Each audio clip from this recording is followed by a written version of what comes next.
ಶ್ರೋತರಿಗೆಲ್ಲ ನಮಸ್ಕಾರಗಳು. ಶ್ರೀನಿವಾಸೇತಿ ಶ್ರೇಷ್ಠದಯಾಪಾತ್ರಂ ಗುಣಾನ್ವಿತಃ ಕೌಶಿಕೋऽನन्तರಂಗಾರ್ಯಶ್ಚಿರಂ ವಿಜೇತಾಂ ಭುವಿ ಯಸ್ತಾತ್ಮೀಯಭರಂ ವರಪ್ರದಗುರೌ ವೈರಾಗ್ಯಭಾಗ್ಯೋರ್ಧೌ ವೇದಾಂತಾಮೃತಸಾರವಂತಮನಘಾತ್ ಶ್ರೀಶ್ರೀನಿವಾಸಾದ್ಗುರೋः ಶ್ರೀಶೈಲಾನ್ವಯಕೌಸ್ತುಭಸ್ಥಿತನಿಯಂ ಶ್ರೇಯೋನಿಧೇ ಶ್ರೀನಿಧೇಃ ವಂದೇ ಸಾಧುಕಟಾಕ್ಷಕೇಳಿನಿಲಯಂ ಶ್ರೀಕೃಷ್ಣಸದ್ದೇಶಿಕಂ ಶ್ರೀವಾಸರಂಗಪರಕಾಲमुनित्रयाप्तलक्ष्मात्मरक्षण इति त्वयुगागमान्तम् आचार्यभक्तिपरिपूतमनर्घशीलं गोपालदेशिकमुनिं गुरुमाश्रयामः। नारायणाख्येतिराजपदाब्जभृङ्गः श्रीवासयोगिगुरुणार्पितभारमीशे भक्त्यादिपूर्णवरदारिकृपात्तचिह्नं श्रीश्रीनिवासमुनिवर्यमहं प्रपद्ये। श्रीनारायणयोगीन्द्रवरदारिकृपाश्रयं रङ्गेशपादविनतं श्रीनिवासमुनिं भजे।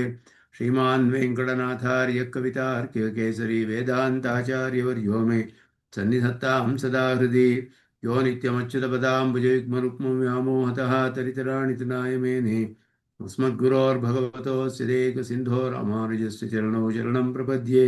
दिगाहे आमुनं तीर्थं साधुवृन्दावने स्थितं निरस्तजिह्मगस्पर्शेऽत्र कृष्णकृतादरः नाथेन मुनिनाथेन भवेयं नाथवानहम् यस्य नैगमिकं तत्त्वं हस्तामलकताङ्गतं यस्य सारस्वतस्रोतो कुलामोदवासितं श्रुतीनां विश्रमायालं शठारिं तमुपास्महे वन्दे वैकुण्ठसेनान्यं देवं सूत्रवतीसकं यद्वेत्र शिखरस्पन्दे विश्वमेतद्व्यवस्थितं सह धर्मचरीं शौरेः सम्मन्त्रितजगद्धिताम् अनुग्रहमयीं वन्दे नित्यमज्ञातनिग्रहां कमप्याद्यं गुरुं वन्दे कमलाग्रहमेधिनं प्रवक्ता छन्दसां वक्ता पञ्चरात्रस्य स्वयं वसुदेवसुतं देवं कंसचाणूरमर्दनं देवकी परमानन्दं कृष्णं वन्दे जगद्गुरुं पार्थाय प्रतिबोधितां भगवता नारायणेन स्वयं व्यासेन ग्रथितां पुराणमुनिना मध्ये महाभारतम् अद्वैतामृतवर्षिणीं भगवतीमष्टादशाध्यायिनीम्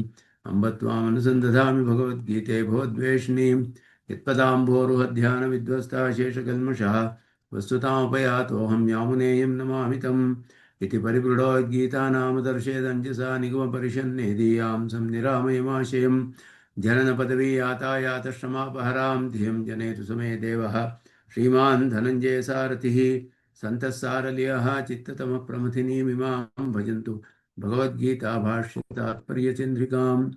श्रीमते रामानुजाय नमः।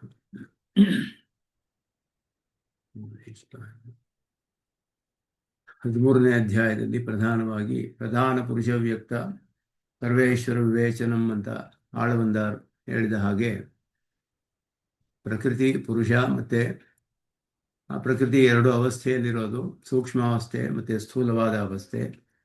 ಪುರುಷರು, ಚೇತನರು, ಪರಮಾತ್ಮ ಇವರ ಸ್ವರೂಪ ಸ್ವಭಾವಗಳ ವಿವೇಚನೆಯು ಅಧಿಕವಾಗಿ ಮಾಡಲ್ಪಡುತ್ತೆ 3ನೆಯ ಷಟ್ಕದಲ್ಲಿ ಅಂತ ಹೇಳಿದ ಹಾಗೆ ಇಲ್ಲಿ ಆರಂಭದಲ್ಲಿಯೇ ಕ್ಷೇತ್ರಜ್ಞರು ಮತ್ತು ಕ್ಷೇತ್ರ ಮತ್ತು ಕ್ಷೇತ್ರಜ್ಞರ ತತ್ವ ವಿವೇಕ ಜ್ಞಾನವು ಮತ್ತು ಪರಮಾತ್ಮನ ಇವರ ಈ 3 ತತ್ವಗಳಲ್ಲಿರುವಂತಹ ವೈಲಕ್ಷಣ್ಯ ಸ್ವರೂಪ ಸ್ವಭಾವಗಳಲ್ಲಿ ಕ್ಷೇತ್ರಜ್ಞಂಚಾಪಿತ ಮಾಂ ವಿದ್ಧಿ ಸರ್ವಕ್ಷೇತ್ರೇಷು ಭಾರತ ಕ್ಷೇತ್ರ ಕ್ಷೇತ್ರಜ್ಞಯೋ ಜ್ಞಾನಂ ಯತ್ತ ಜ್ಞಾನಂ ಮತಂ ಮಮ ಅಂತ ಹೇಳಿದಾಗ ಈ 3 ತತ್ವಗಳಲ್ಲಿ ಕ್ಷೇತ್ರಜ್ಞಂ ಚಾಪಿ ಮಾಂ ವಿದ್ಧಿ ಅಂದರೆ ಜೀವಾತ್ಮರುಗಳೇ ಇಲ್ಲ, ಪರಮಾತ್ಮನೇ ನಾನೇ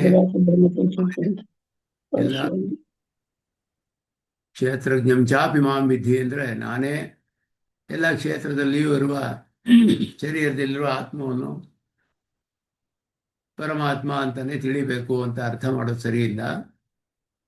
ಕ್ಷೇತ್ರಜ್ಞಂಚಾಪಿ ಮಾಂ ವಿದ್ಧಿ ಅಂತ ಹೇಳಿದ್ರೆ ಅದಕ್ಕೆ ಹಿಂದಿನ ಶ್ಲೋಕದಲ್ಲಿ ಏತದ್ಯೋ ವಿದುಹು, ಯಾರು ಅವನನ್ನು ತಿಳಿತಾರೋ ಅವನನ್ನ ಕ್ಷೇತ್ರಜ್ಞ ಇತಿ ತದ್ವಿದಃ ಏತದ್ಯೋ ವೇದ.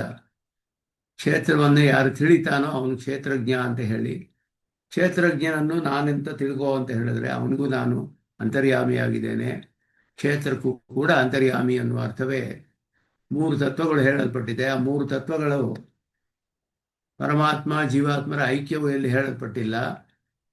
ಆ ವಿಷಯವನ್ನ ಸ್ಪಷ್ಟ ಮಾಡಿಸಲು ಶ್ರುತಿ ಸ್ಮೃತಿ ಇತಿಹಾಸಗಳು ಸೂತ್ರಗಳ ಪ್ರಮಾಣಗಳಿಂದ ಈ ತತ್ವತ್ರಯದ ಸ್ವರೂಪ ಸ್ವಭಾವಗಳ ವಿವೇಚನೆಯಲ್ಲಿ ಭಾಷಿಕಾರರು ಪ್ರಮಾಣಪೂರ್ವಕವಾಗಿ ಮಾಡ್ತಾರೆ. ಮೂರು ತತ್ವಗಳ ಸ್ವರೂಪವೇನು, ಅದರ ಆ ಮೂರು ತತ್ವಗಳ ನಡುವೆ ಇರುವಂತಹ ಸಂಬಂಧವೇನು, ಇದೆಲ್ಲವನ್ನು ಶ್ರುತಿಗಳು ಹೇಗೆ ಸ್ಥಾಪಿಸಿದೆ ಅನ್ನೋದನ್ನು ಇಲ್ಲಿ ವಿಸ್ತಾರವಾಗಿ ಈ ಪ್ರಕರಣದಲ್ಲಿ ಇಲ್ಲಿ ಭಾಷಿಕಾರರು ಸ್ಥಾಪನೆ ಮಾಡ್ತಾ ಇದ್ದಾರೆ. ಅದರಲ್ಲಿ ಪ್ರಕೃತಿ ಅದು ಒಂದು ನಿತ್ಯ ತತ್ವವೇ, ಆದರೆ ಸತತವಾಗಿ ಪರಿಣಾಮ ಹೊಂದಿ ಈ ಪ್ರಪಂಚದ ವಿವಿಧವಾದ ರೂಪದಲ್ಲಿ ಪರಿಣಾಮ ಹೊಂದಿದೆ.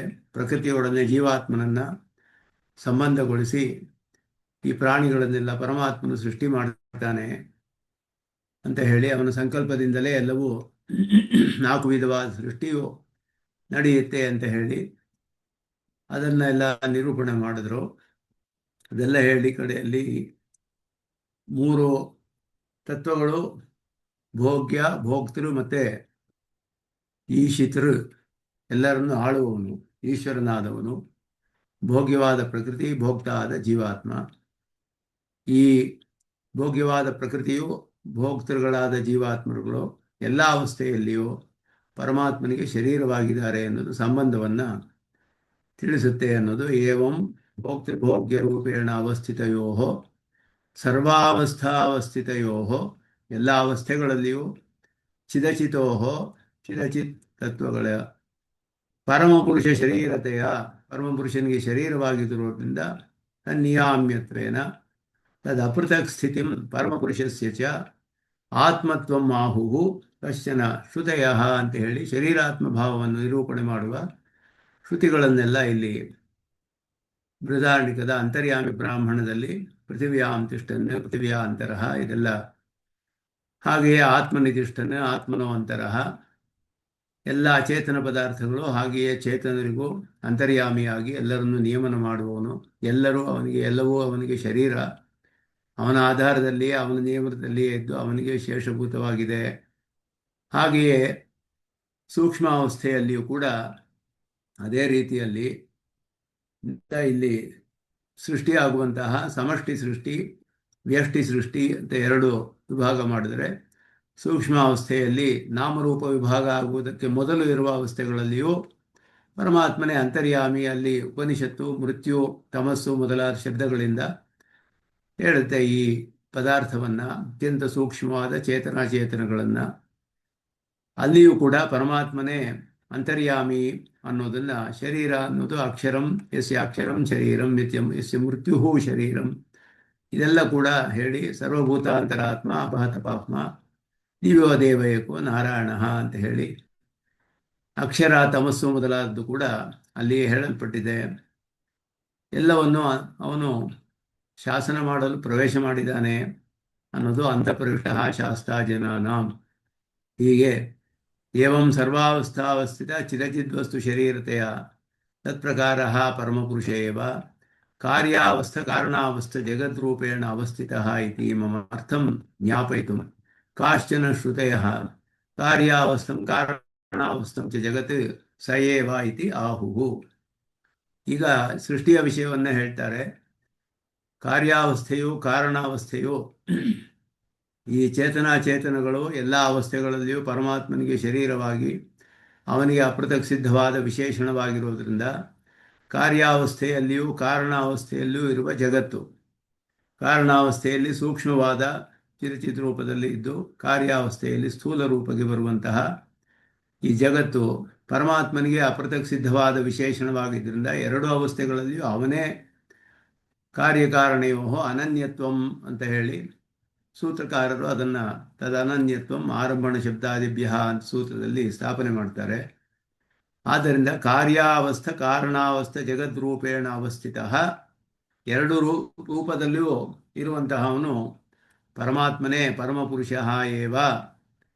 ಹೇಗೆ ಅಂತ ಹೇಳಿದ್ರೆ, ಎಲ್ಲವನ್ನು ತನ್ನ ಶರೀರವಾಗಿ ಹೊಂದಿರುವುದರ ಮೂಲಕ ಎಲ್ಲವನ್ನು ತನ್ನ ಪ್ರಕಾರವಾಗಿ ಉಳ್ಳವನು ಅಂತ ಹೇಳಿ ಶರೀರತೆಯ ತತ್ಪ್ರಕಾರ ಪರಮಪುರುಷ, ಪ್ರಕಾರಿ ಆದವನು ಪರಮಾತ್ಮನೇ.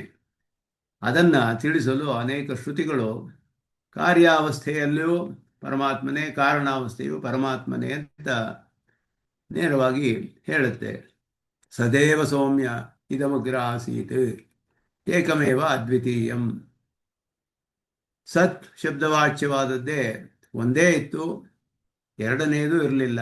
ಅಗ್ರೇ ಇದಂ ಅಂತ ಹೇಳುವಾಗ ಪರಿದೃಶ್ಯಮಾನವಾದ ಈ ಜಗತ್ತು, ಇದಂ ಅಗ್ರೇ ಸದೇವ ಆಸೀತ್, ಇದೆಲ್ಲವೂ ಕೂಡ ಸಚ್ಶಬ್ದ ವಾಚ್ಯವಾಗಿತ್ತು.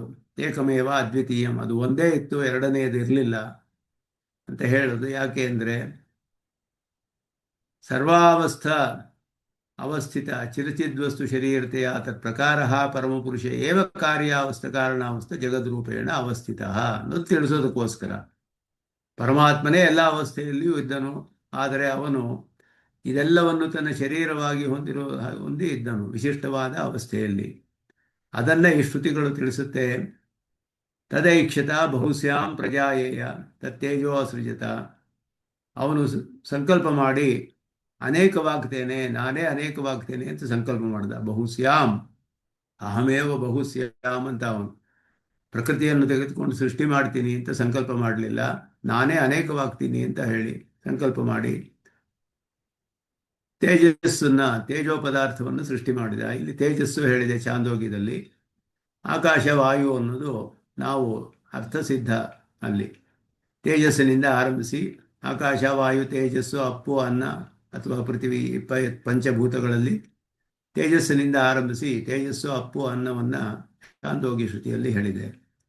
ತೇಜ ಸೃಜತ ಇತಿ ಆರಭ್ಯ ಕಡೆಯಲ್ಲಿ ಸನ್ಮೂಲಾ ಸೌಮ್ಯ ಇಮಾ ಸರ್ವಾ ಪ್ರಜಾ ತದಾಯತನಾ ಸತ್ಪ್ರತಿಷ್ಠಾ ಅಂತ ಹೇಳಿ ಸ್ಪಷ್ಟವಾಗಿ ಇದರಲ್ಲಿ 8ನೆಯ ಖಂಡದಲ್ಲಿ 6ನೇ ಅಧ್ಯಾಯ ಚಾಂದೋಗ್ಯ ಉಪನಿಷತ್ತಿನಲ್ಲಿ ಸದ್ವಿದ್ಯಾ ಪ್ರಕರಣದಲ್ಲಿ 8ನೇ ಖಂಡದಲ್ಲಿ ಸುಷುಪ್ತಿಯ ವಿಷಯವನ್ನು ಉಪದೇಶ ಮಾಡುವಾಗ ಎಲ್ಲಿ ಹೋಗ್ತಾರೆ ಎಲ್ಲರೂ, ಎಲ್ಲಿ ಬರ್ತಾರೆ ಅಂದರೆ ಎಲ್ಲಕ್ಕೂ ಕಾರಣನಾದವನು ಕಾರಣಾವಸ್ಥೆಯಲ್ಲಿ ಹೋಗಿ ಸೇರ್ತಾರೆ. ಪರಮಾತ್ಮನೇ ಸನ್ಮೂಲಾಹ ಇಮಾಹ ಸರ್ವಾಹ ಪ್ರಜಾಹ, ಅವನನ್ನೇ ಕಾರಣವನ್ನಾಗಿ ಹೊಂದಿದ್ದಾರೆ. ಸದಾಯತನಾಹ, ಅವನ ಆಧಾರದಲ್ಲಿಯೇ ಇದ್ದಾರೆ. ಸತ್ಪ್ರತಿಷ್ಠಾಹ, ಅವನಲ್ಲಿಯೇ ಹೋಗಿ ಸೇರ್ತಾರೆ. ಮತ್ತೆ ಸಚ್ಛಬ್ದ ವಾಚ್ಯನಾದದರಲ್ಲಿಯೇ ಎಲ್ಲರೂ ಹೋಗಿ ಸೇರ್ತಾರೆ. ಐತದ ಆತ್ಮ್ಯಂ ಇದಂ ಸರ್ವಂ ಖಂಡದಿಂದ ಆರಂಭಿಸಿ 9 ಸಲ ಈ ವಾಕ್ಯ ಒಂದೊಂದು ಖಂಡದಲ್ಲಿಯೂ ಬರುತ್ತೆ. ಚಾಂದೋಗ್ಯದಲ್ಲಿ 8ನೇ ಅಧ್ಯಾಯ ಖಂಡದಿಂದ 16ನೇ ಖಂಡದವರೆಗೆ ಐತದಾತ್ಮ್ಯಂ ಇದಂ ಸರ್ವಂ, ಇದೆಲ್ಲವೂ ಕೂಡ ಇವನನ್ನು ಆತ್ಮನಾಗಿ ಹೊಂದಿದೆ. ಏತದಾತ್ಮಕತ್ವಂ ಅನ್ನೋದು ಏಷಃ ಏತಸ್ಯ ಆತ್ಮ ತಸ್ಯ ಭಾವ ಐತದಾತ್ಮ್ಯಂ ಅಂತ ಹೇಳಿ ಇವನನ್ನ ಆತ್ಮನಾಗಿ ಹೊಂದಿದೆ ಇವೆಲ್ಲವೂ. ತತ್ ಸತ್ಯಂ, ಈ ಆತ್ಮವನ್ನು ಹೊಂದಿರುವುದು ಸತ್ಯ. ಸಹ ಆತ್ಮ, ಅವನೇ ಎಲ್ಲಕ್ಕೂ ಆತ್ಮ. ತತ್ವಮಸಿ ಶ್ವೇತಕೇತೋ, ನೀನು ಅವನನ್ನೇ ಆತ್ಮನಾಗಿ ಹೊಂದಿದೆಯೇ. ಆದ್ದರಿಂದ ಇಲ್ಲಿ ಹೀಗೆ ಅರ್ಥ ಮಾಡಿದ್ರೇನೆ ಈ ಐತದಾತ್ಮ್ಯಮ್ಮಕ್ಕೂ ಮತ್ತೆ ತತ್ವಮಸಿಗೂ ವಿರೋಧವಿಲ್ಲದೆ ಇರುವ ಹಾಗೆ ಒಂದೇ ವಾಕ್ಯದಲ್ಲಿ ಬರುವ ಶಬ್ದಗಳು ಎರಡು. ಅದ್ವೈತ ದರ್ಶನದಲ್ಲಿ ಹೇಳುವಾಗ ಐತದಾತ್ಮ್ಯಂ ಇದಂ ಸರ್ವಂ ಅಲ್ಲವಾಗ ಇದಂ ಸರ್ವಂ ಅನ್ನುವ ಜಗತ್ತಿಗೂ ಪರಮಾತ್ಮನಿಗೂ ಐಕ್ಯವನ್ನು ಸಾಧ್ಯವಿಲ್ಲದೆ ಇರುವುದರಿಂದ ಸಮಾನಾಧಿಕರಣ್ಯವನ್ನು ಬಾಧಾಯಾಮ್ ಸಾಮಾನಾಧಿಕರಣ್ಯಂ, ಬಾಧಿತವಾಗುತ್ತೆ ಅಂತ ಅರ್ಥ ಮಾಡಬೇಕು ಅಂದರು. ಅದಕ್ಕೆ ಯಾವುದು ಪ್ರಮಾಣವಿಲ್ಲ. ಅದು ಅವರ ಒಂದು ತಾತ್ಪರ್ಯವನ್ನು ನಿಶ್ಚಯ ಮಾಡಿ ಆ ರೀತಿ ಅರ್ಥ ಮಾಡ್ತಾರೆ. ಸಮಾನಾಧಿಕರಣ್ಯವನ್ನು 2-3 ಬಗೆಯಲ್ಲಿ ಹೇಳ್ತಾರೆ. ಪ್ರಪಂಚಕ್ಕೂ ಅಚೇತನಕ್ಕೂ ಬ್ರಹ್ಮಕ್ಕೂ ಅಚೇತನಕ್ಕೂ ಐಕ್ಯವನ್ನು ಹೇಳುವಂತಹ ಶ್ರುತಿಗಳಿದ್ದರೆ ಸಮಾನಾಧಿಕರಣ್ಯ ಹೇಳಿದ್ರೆ ಅಲ್ಲಿ ಬಾಧಿತವಾಗಬೇಕು. ಯಾಕೆಂದರೆ ಬ್ರಹ್ಮಕ್ಕೂ ಅಚೇತನಕ್ಕೂ ಏನು ಐಕ್ಯವಾಗೋಕ್ಕೆ ಸಾಧ್ಯವಿಲ್ಲ. ಚೇತನನಿಗೂ ಬ್ರಹ್ಮನಿಗೂ ಐಕ್ಯ ಹೇಳುವಾಗ ಐಕ್ಯದಲ್ಲಿ ಹೇಳಬೇಕು, ಒಂದೇ ಅಂತ ಸಮಾನಾಧಿಕರಣ್ಯ ಹೇಳುವಾಗ. ತತ್ ತ್ವಮಸಿ ಎನ್ನುವಾಗ ಚೇತನನಿಗೂ ಬ್ರಹ್ಮನಿಗೂ ಸಮಾನಾಧಿಕರಣ್ಯ ಹೇಳಿದೆ. ತತ್ ಅಂತ ಹೇಳಿದ್ದು ಬ್ರಹ್ಮನನ್ನು ತಿಳಿಸುತ್ತೆ, ತ್ವಮ್ ಅನ್ನೋದು ಶ್ವೇತಕೇಶು ಜೀವಾತ್ಮನನ್ನು ತಿಳಿಸುತ್ತೆ. ಪರಮಾತ್ಮನಿಗೂ ಜೀವಾತ್ಮನಿಗೂ ಬ್ರಹ್ಮವು ಪರಿಶುದ್ಧವಾದದ್ದು, ಜೀವಾತ್ಮನು ದೋಷಪೂರಿತನಾದವನು. ಇವರಿಬ್ಬರಿಗೂ ಐಕ್ಯ ಹೇಳಕ್ಕೆ ಸಾಧ್ಯವಿಲ್ಲ ಸಮಾನಾಧಿಕರಣ್ಯದಲ್ಲಿ. ಆದ್ದರಿಂದ ಎರಡಕ್ಕೂ ಕೂಡ ಉಪಲಕ್ಷಣವನ್ನು ಹೇಳಿ 2 ಶಬ್ದಗಳಲ್ಲಿಯೂ ವಿಶೇಷಣಗಳನ್ನೆಲ್ಲ ತೆಗೆದುಬಿಟ್ಟು ಬರೀ ಚೇತನ ಚೇತನ ಅಂತ ತೆಗೆದುಕೊಂಡು ಐಕ್ಯವನ್ನು ಹೇಳಬೇಕು ಅಂತ ಪೂರ್ವ ಪಕ್ಷದಲ್ಲಿ ಅರ್ಥ ಮಾಡ್ತಾರೆ. ಅದೆಲ್ಲವೂ ಕೂಡ ತಾತ್ಪರ್ಯ ನಿಶ್ಚಯ ಮಾಡಿ ಮಾಡುವ ಅರ್ಥ, ನೇರವಾಗಿ ಮಾಡೋಕ್ಕೆ ಸಾಧ್ಯವಿದೆ. ಉಪಲಕ್ಷಣ ಅಂದ್ರೆ ಇದಕ್ಕೇನರ್ಥ? ಅದು ಯಾವ ಶಬ್ದ? ಉಪಲಕ್ಷಣ ಅಂದ್ರೆ ಅರ್ಥ ಏನು ಅಂತ. ಉಪಲಕ್ಷಣ ಅಂತ ಹೇಳಿದ್ರೆ ಒಂದರ ಮೂಲಕ ಇನ್ನೊಂದನ್ನು ತಿಳಿಯೋದು. ಲಕ್ಷಣ ಹಾ ಅಂದ್ರೆ ನೇರವಾಗಿ ಹೇಳೋದು. ಹಾ ದೇವದತ್ತ ಸಾರಸಃ ದೇವದತ್ತ ಕೇದಾರಃ ಅಂತ ಹೇಳಿ, ಯತ್ರ ಸಾರಸಃ ದೇವದತ್ತ ಕೇದಾರಃ. ಒಂದು ಹಾ ಒಂದು ರಸ್ತೆಯಲ್ಲಿ ಯಾವುದೋ ಒಂದು ಮನೆ, ದೇವದತ್ತನ ಮನೆನೋ ಒಂದು ಲ್ಯಾಂಡ್ ಕ್ಷೇತ್ರನೋ ಯಾವುದು ಅಂತ ಹೇಳಿದ್ರೆ ನೇರವಾಗಿ ಲಕ್ಷಣ ಹೇಳಕ್ಕಾಗೋದಿಲ್ಲ. ಒಂದು ಮರದ ಮೇಲೆ ಒಂದು ಪಕ್ಷಿ ಕೂತಿರುತ್ತೆ, ಹಾ ಆ ಮರದ ಆಗ ಮೇಲೆ ಅರ್ಥ ಪಕ್ಷಿ ಆಯ್ತು ಈಗ. ಇದೆಯಲ್ಲ ಒಂದು ಅದು ಒಂದೇ. ಉದಾಹರಣೆ ಕೊಟ್ಟು ಹೇಳೋದು. ಒಂದರ ಮೂಲಕ, ಹಾ ಉದಾಹರಣೆ ಅಲ್ಲ, ಥ್ರೂ ಒಂದರ ಮೂಲಕ. ಥ್ರೂ ಒನ್ ಥಿಂಗ್ ಹೌದು, ಟು ಅಂಡರ್ಸ್ಟ್ಯಾಂಡ್ ಬೇರೆ ಹೌದು. ಇನ್ನೊಂದು. Thank you. ಲಕ್ಷಣದ ಹತ್ತಿರ ಇರುವ ಇನ್ನೊಂದನ್ನು ತೋರಿಸಿ ಲಕ್ಷಣ ತಿಳಿಸೋದು ಉಪಲಕ್ಷಣ, ಹಾ ಸಮೀಪ. ಆದ್ದರಿಂದ ಇವರು ಅದ್ವೈತದಲ್ಲಿ ಜಗತ್ ಸೃಷ್ಟಿ ಪರಮಾತ್ಮನಿಗೆ ಹೇಳಿರೋ ಜಗತ್ ಕಾರಣತ್ವವು ಉಪಲಕ್ಷಣ ಅಂತ ಹೇಳಿದ್ರು. ಒಂದು ಮರದ ಕೊಂಬೆಯನ್ನು ತೋರಿಸಿ ಮಗುಗೆ ಈ ಕೊಂಬೆ ತುದಿಯಲ್ಲಿರೋದೇ ಚಂದ್ರ ಅಂತ ಹೇಳಿದ್ರೆ, ಆ ಕೊಂಬೆಯ ಮೂಲಕ ಚಂದ್ರನನ್ನು ತೋರಿಸ್ತಿದ್ದಾರೆ. ಕೊಂಬೆಯ ಚಂದ್ರನಲ್ಲ, ಕೊಂಬೆ ಇಲ್ಲಿದೆ, ಚಂದ್ರ ಎಲ್ಲೋ ಆಕಾಶದಲ್ಲಿದ್ದಾನೆ. ಆದರೆ ಅದಕ್ಕೂ ಒಂದು ಸಂಬಂಧ ಕಂಡು ಬರುತ್ತೆ. ಅದನ್ನು ನೋಡಿ ಹೇಳೋದು ಅದು ಉಪಲಕ್ಷಣವೇ. ಜಗತ್ ಕಾರಣವನ್ನು ಹೇಳಿ ಬ್ರಹ್ಮನ್ ತೋರಿಸ್ತಾ ಇದೆ, ನಿರ್ಗುಣ ಬ್ರಹ್ಮನ್ನ ಅಂತ ಹೇಳ್ತಾರೆ. ಜಗತ್ ಕಾರಣಕ್ಕೂ ಅವನಿಗೂ ಸಂಬಂಧ ಇಲ್ಲ. ಶಾಖಾಗ್ರೇ ಚಂದ್ರ ಅನ್ನೋ ಹೋಗಿ ಹೇಳ್ತಿದೆ ಶ್ರುತಿ ಅಂತ ಅರ್ಥ ಮಾಡ್ತಾರೆ. ಹಾಗೆ ಮಾಡೋಕ್ಕೆ ಅವಕಾಶ ಇಲ್ಲ, ನೇರವಾಗಿ ಅರ್ಥ ಮಾಡ್ಬೋದು. ಐತದ ಆತ್ಮ್ಯಮಿದಂ ಸರ್ವಂ ಅನ್ನೋದು ಇದೆಲ್ಲವೂ ಕೂಡ ಇವರನ್ನು ಆತ್ಮನಾಗಿ ಹೊಂದಿದೆ ಅಂತ ಸ್ಪಷ್ಟವಾಗಿ ತಿಳಿಸುತ್ತೆ. ತತ್ ಸತ್ಯಂ ಅಂದರೆ ಇದಾದ ತಕ್ಷಣ ಬಂದಿರೋದು ತತ್ ಸತ್ಯಂ ಅಂದರೆ ಈ ಐತದಾತ್ಮಗತ್ವ ಅನ್ನೋದು ಸತ್ಯವಾದದ್ದು. ಅವನೇ ಆತ್ಮನಾದವನು ಎಲ್ಲಕ್ಕೂ. ತತ್ ತ್ವಮಸಿ, ನಿನಗೂ ಅವನ ಆತ್ಮನಾಗಿದ್ದಾನೆ ಅಂತ ಅರ್ಥ. ಸಾಮಾನ್ಯ ವಿಶೇಷ ನ್ಯಾಯ, ಜನರಲ್ ಟರ್ಮು ಪರ್ಟಿಕ್ಯುಲರ್ ಟರ್ಮಲ್ಲಿ ಎಂಡ್ ಆಗಬೇಕು.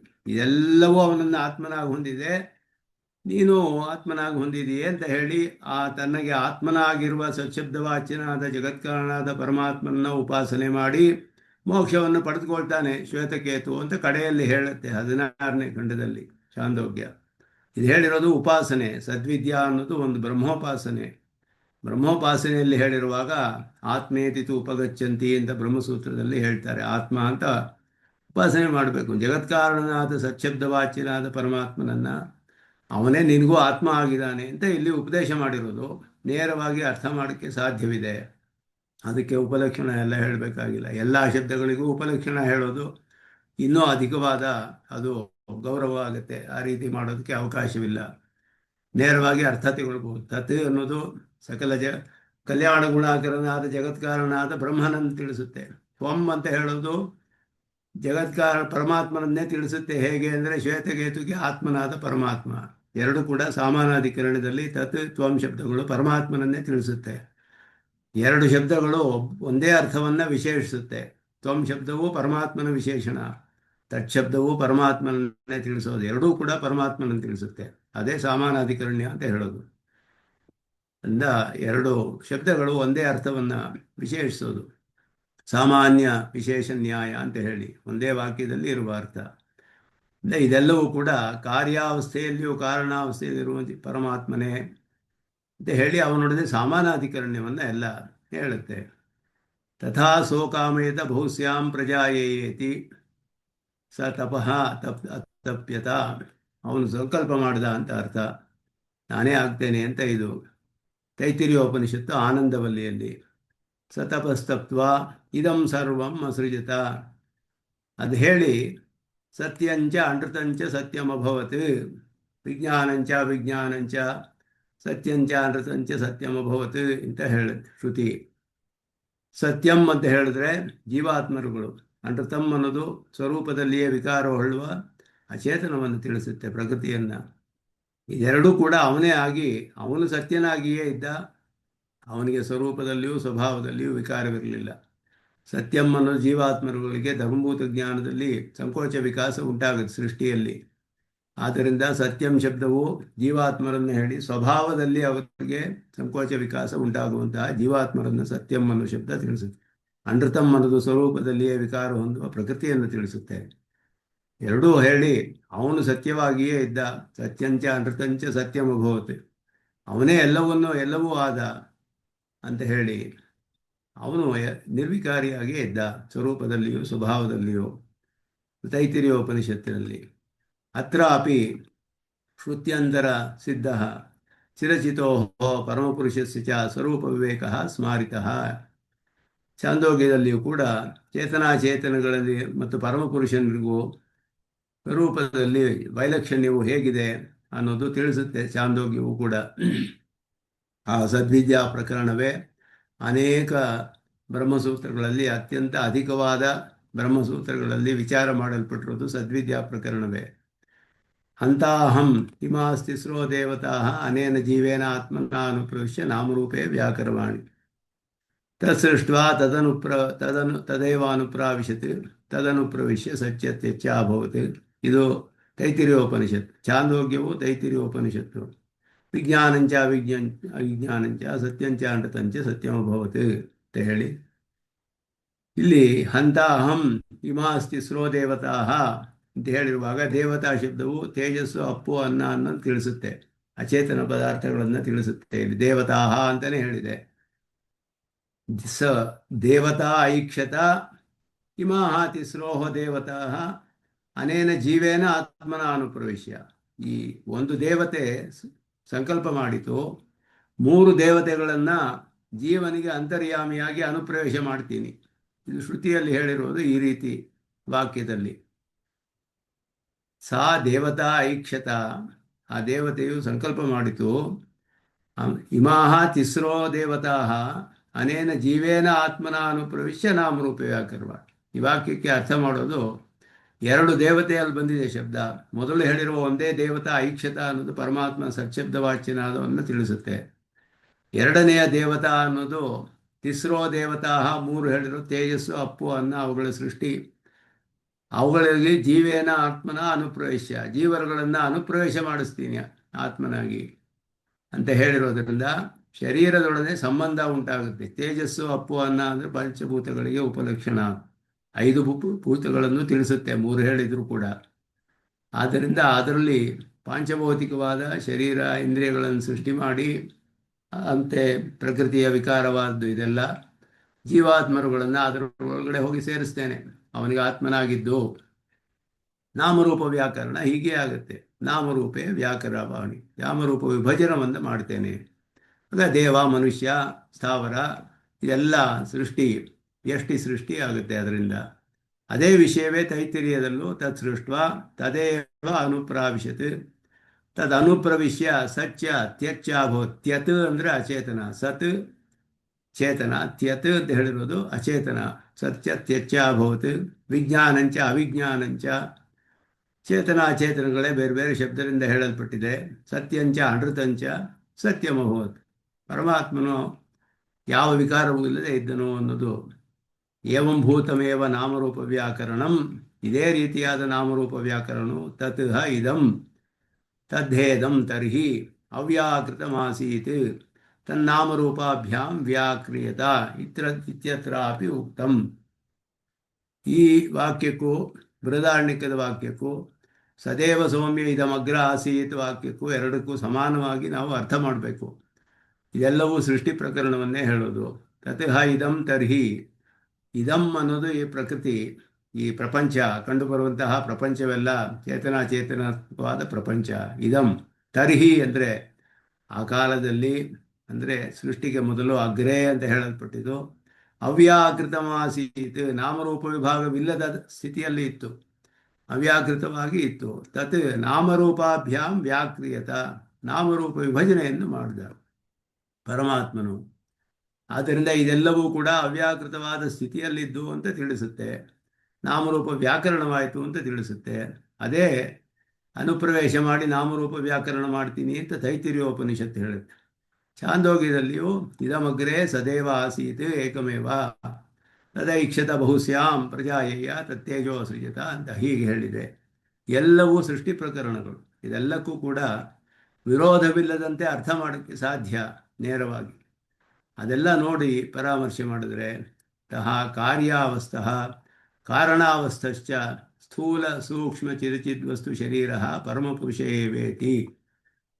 ಸ್ಥೂಲವಾದ ಅವಸ್ಥೆ ನಾಮರೂಪ ವ್ಯಾಕರಣ ಆದಮೇಲೆ ಸೂಕ್ಷ್ಮವಾದ ಅವಸ್ಥೆ ನಾಮರೂಪ ವಿಭಜನೆಗೆ ಮೊದಲು ಸೃಷ್ಟಿಕಾಲದಲ್ಲಿ ಹೀಗೆ ಅದೆರಡನ್ನು ಶರೀರವಾಗಿ ಉಳ್ಳ ಪರಮಪುರುಷನೇ ಎರಡೂ ಅವಸ್ಥೆಯಲ್ಲಿಯೂ ಇದ್ದ ಅಪೃಥಕ್ ಸಿದ್ಧವಾದ ವಿಶೇಷಣಗಳಾದ್ದರಿಂದ ಇದುವೇ ವಿಶಿಷ್ಟಾದ್ವೈತಕ್ಕೆ ಇದೂ ಒಂದು ಅರ್ಥ. ಕಾರಣಾವಸ್ಥವು ಕಾರ್ಯಾವಸ್ಥದಲ್ಲಿಯೂ ಅದ್ವೈತ, ಎರಡೂ ಒಂದೇ ಅಂತ ಅರ್ಥ, ಬೇರೆ ಬೇರೆ ಅಲ್ಲ. ಪರಮಾತ್ಮನೇ ಎರಡೂ ಅವಸ್ಥೆಯಲ್ಲಿಯೂ ಇದ್ದವನು. ಕಾರಣಾತ್ ಕಾರ್ಯಸ್ಯ ಅನನ್ಯತ್ವೇನ, ಕಾರಣ ಕಾರ್ಯಗಳಲ್ಲಿ ಅನನ್ಯತ್ವ ಅಂದರೆ ಒಂದೇ, ಎರಡು ಕೂಡ ಪರಮಾತ್ಮನೇ ಎರಡು ಕೂಡ ಬೇರೆ ಬೇರೆ ಅವಸ್ಥೆಯಲ್ಲಿದ್ದಾನೆ. ಅವಸ್ಥಾಂತರಾಪತ್ತಿಯ ಕಾರ್ಯ. ಕಾರಣ ವಿಜ್ಞಾನೇನ ಕಾರ್ಯಸ್ಯ ಜ್ಞಾತತೆಯ, ಆದ್ದರಿಂದಲೇ ಪರಮಾತ್ಮನೇ ಎರಡು ಅವಸ್ಥೆಯಲ್ಲಿಯೂ ಇದ್ದರಿಂದ ಆ ಕಾರಣಾವಸ್ಥೆಯನ್ನು ತಿಳಿದರೆ ಕಾರ್ಯಾವಸ್ಥೆಯನ್ನೆಲ್ಲ ತಿಳಿಯಬಹುದು. ಕಾರಣ ವಿಜ್ಞಾನದಿಂದ ಕಾರ್ಯವಿಜ್ಞಾನವನ್ನು ತಿಳಿಯಬಹುದು. ಅದುವೇ ಏಕವಿಜ್ಞಾನೇನ ಸರ್ವವಿಜ್ಞಾನಂಚ ಸಮೀಹಿತಂ ಉಪಪನ್ನತರಂ. ಅದುವೇ ಆರಂಭದಲ್ಲಿ ಪ್ರಶ್ನೆ ಉದ್ದಾಲಕರು ಶ್ವೇತಕೇತುಗೆ ಮಾಡ್ತಾರೆ. ಉತತಮ ಆದೇಶಂ ಅಪ್ರಾಕ್ಷ್ಯೋ ಏನ ಅಶ್ರುತಂ ಶ್ರುತಂ ಭವತಿ, ಅಮತಂ ಮತಂ ಭವತಿ, ಅವಿಜ್ಞಾತಂ ವಿಜ್ಞಾತಂ ಭವತಿ ಅಂತ ಹೇಳಿದ್ರು, ಪ್ರಶ್ನೆ ಮಾಡಿದ್ರು.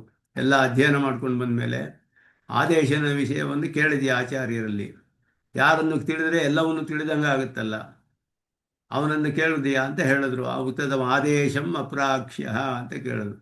ಅದಕ್ಕೆ ಅವನು ಹೇಳಿದಾಗ ಗೊತ್ತಿಲ್ಲ ನನಗೆ, ಅವರ ಆಚಾರ್ಯರಿಗೆ ತಿಳಿದಿಲ್ಲ ಅಂತ ಕಾಣುತ್ತೆ, ತಿಳಿದಿದ್ರೆ ಹೇಳಿರೋರು ನೀವೇ ಉಪದೇಶ ಮಾಡಿ ಅಂತ ಪ್ರಾರ್ಥನೆ ಮಾಡಿದ. ಆಗ ಅವರೇ ಉಪದೇಶ ಮಾಡ್ತಾರೆ.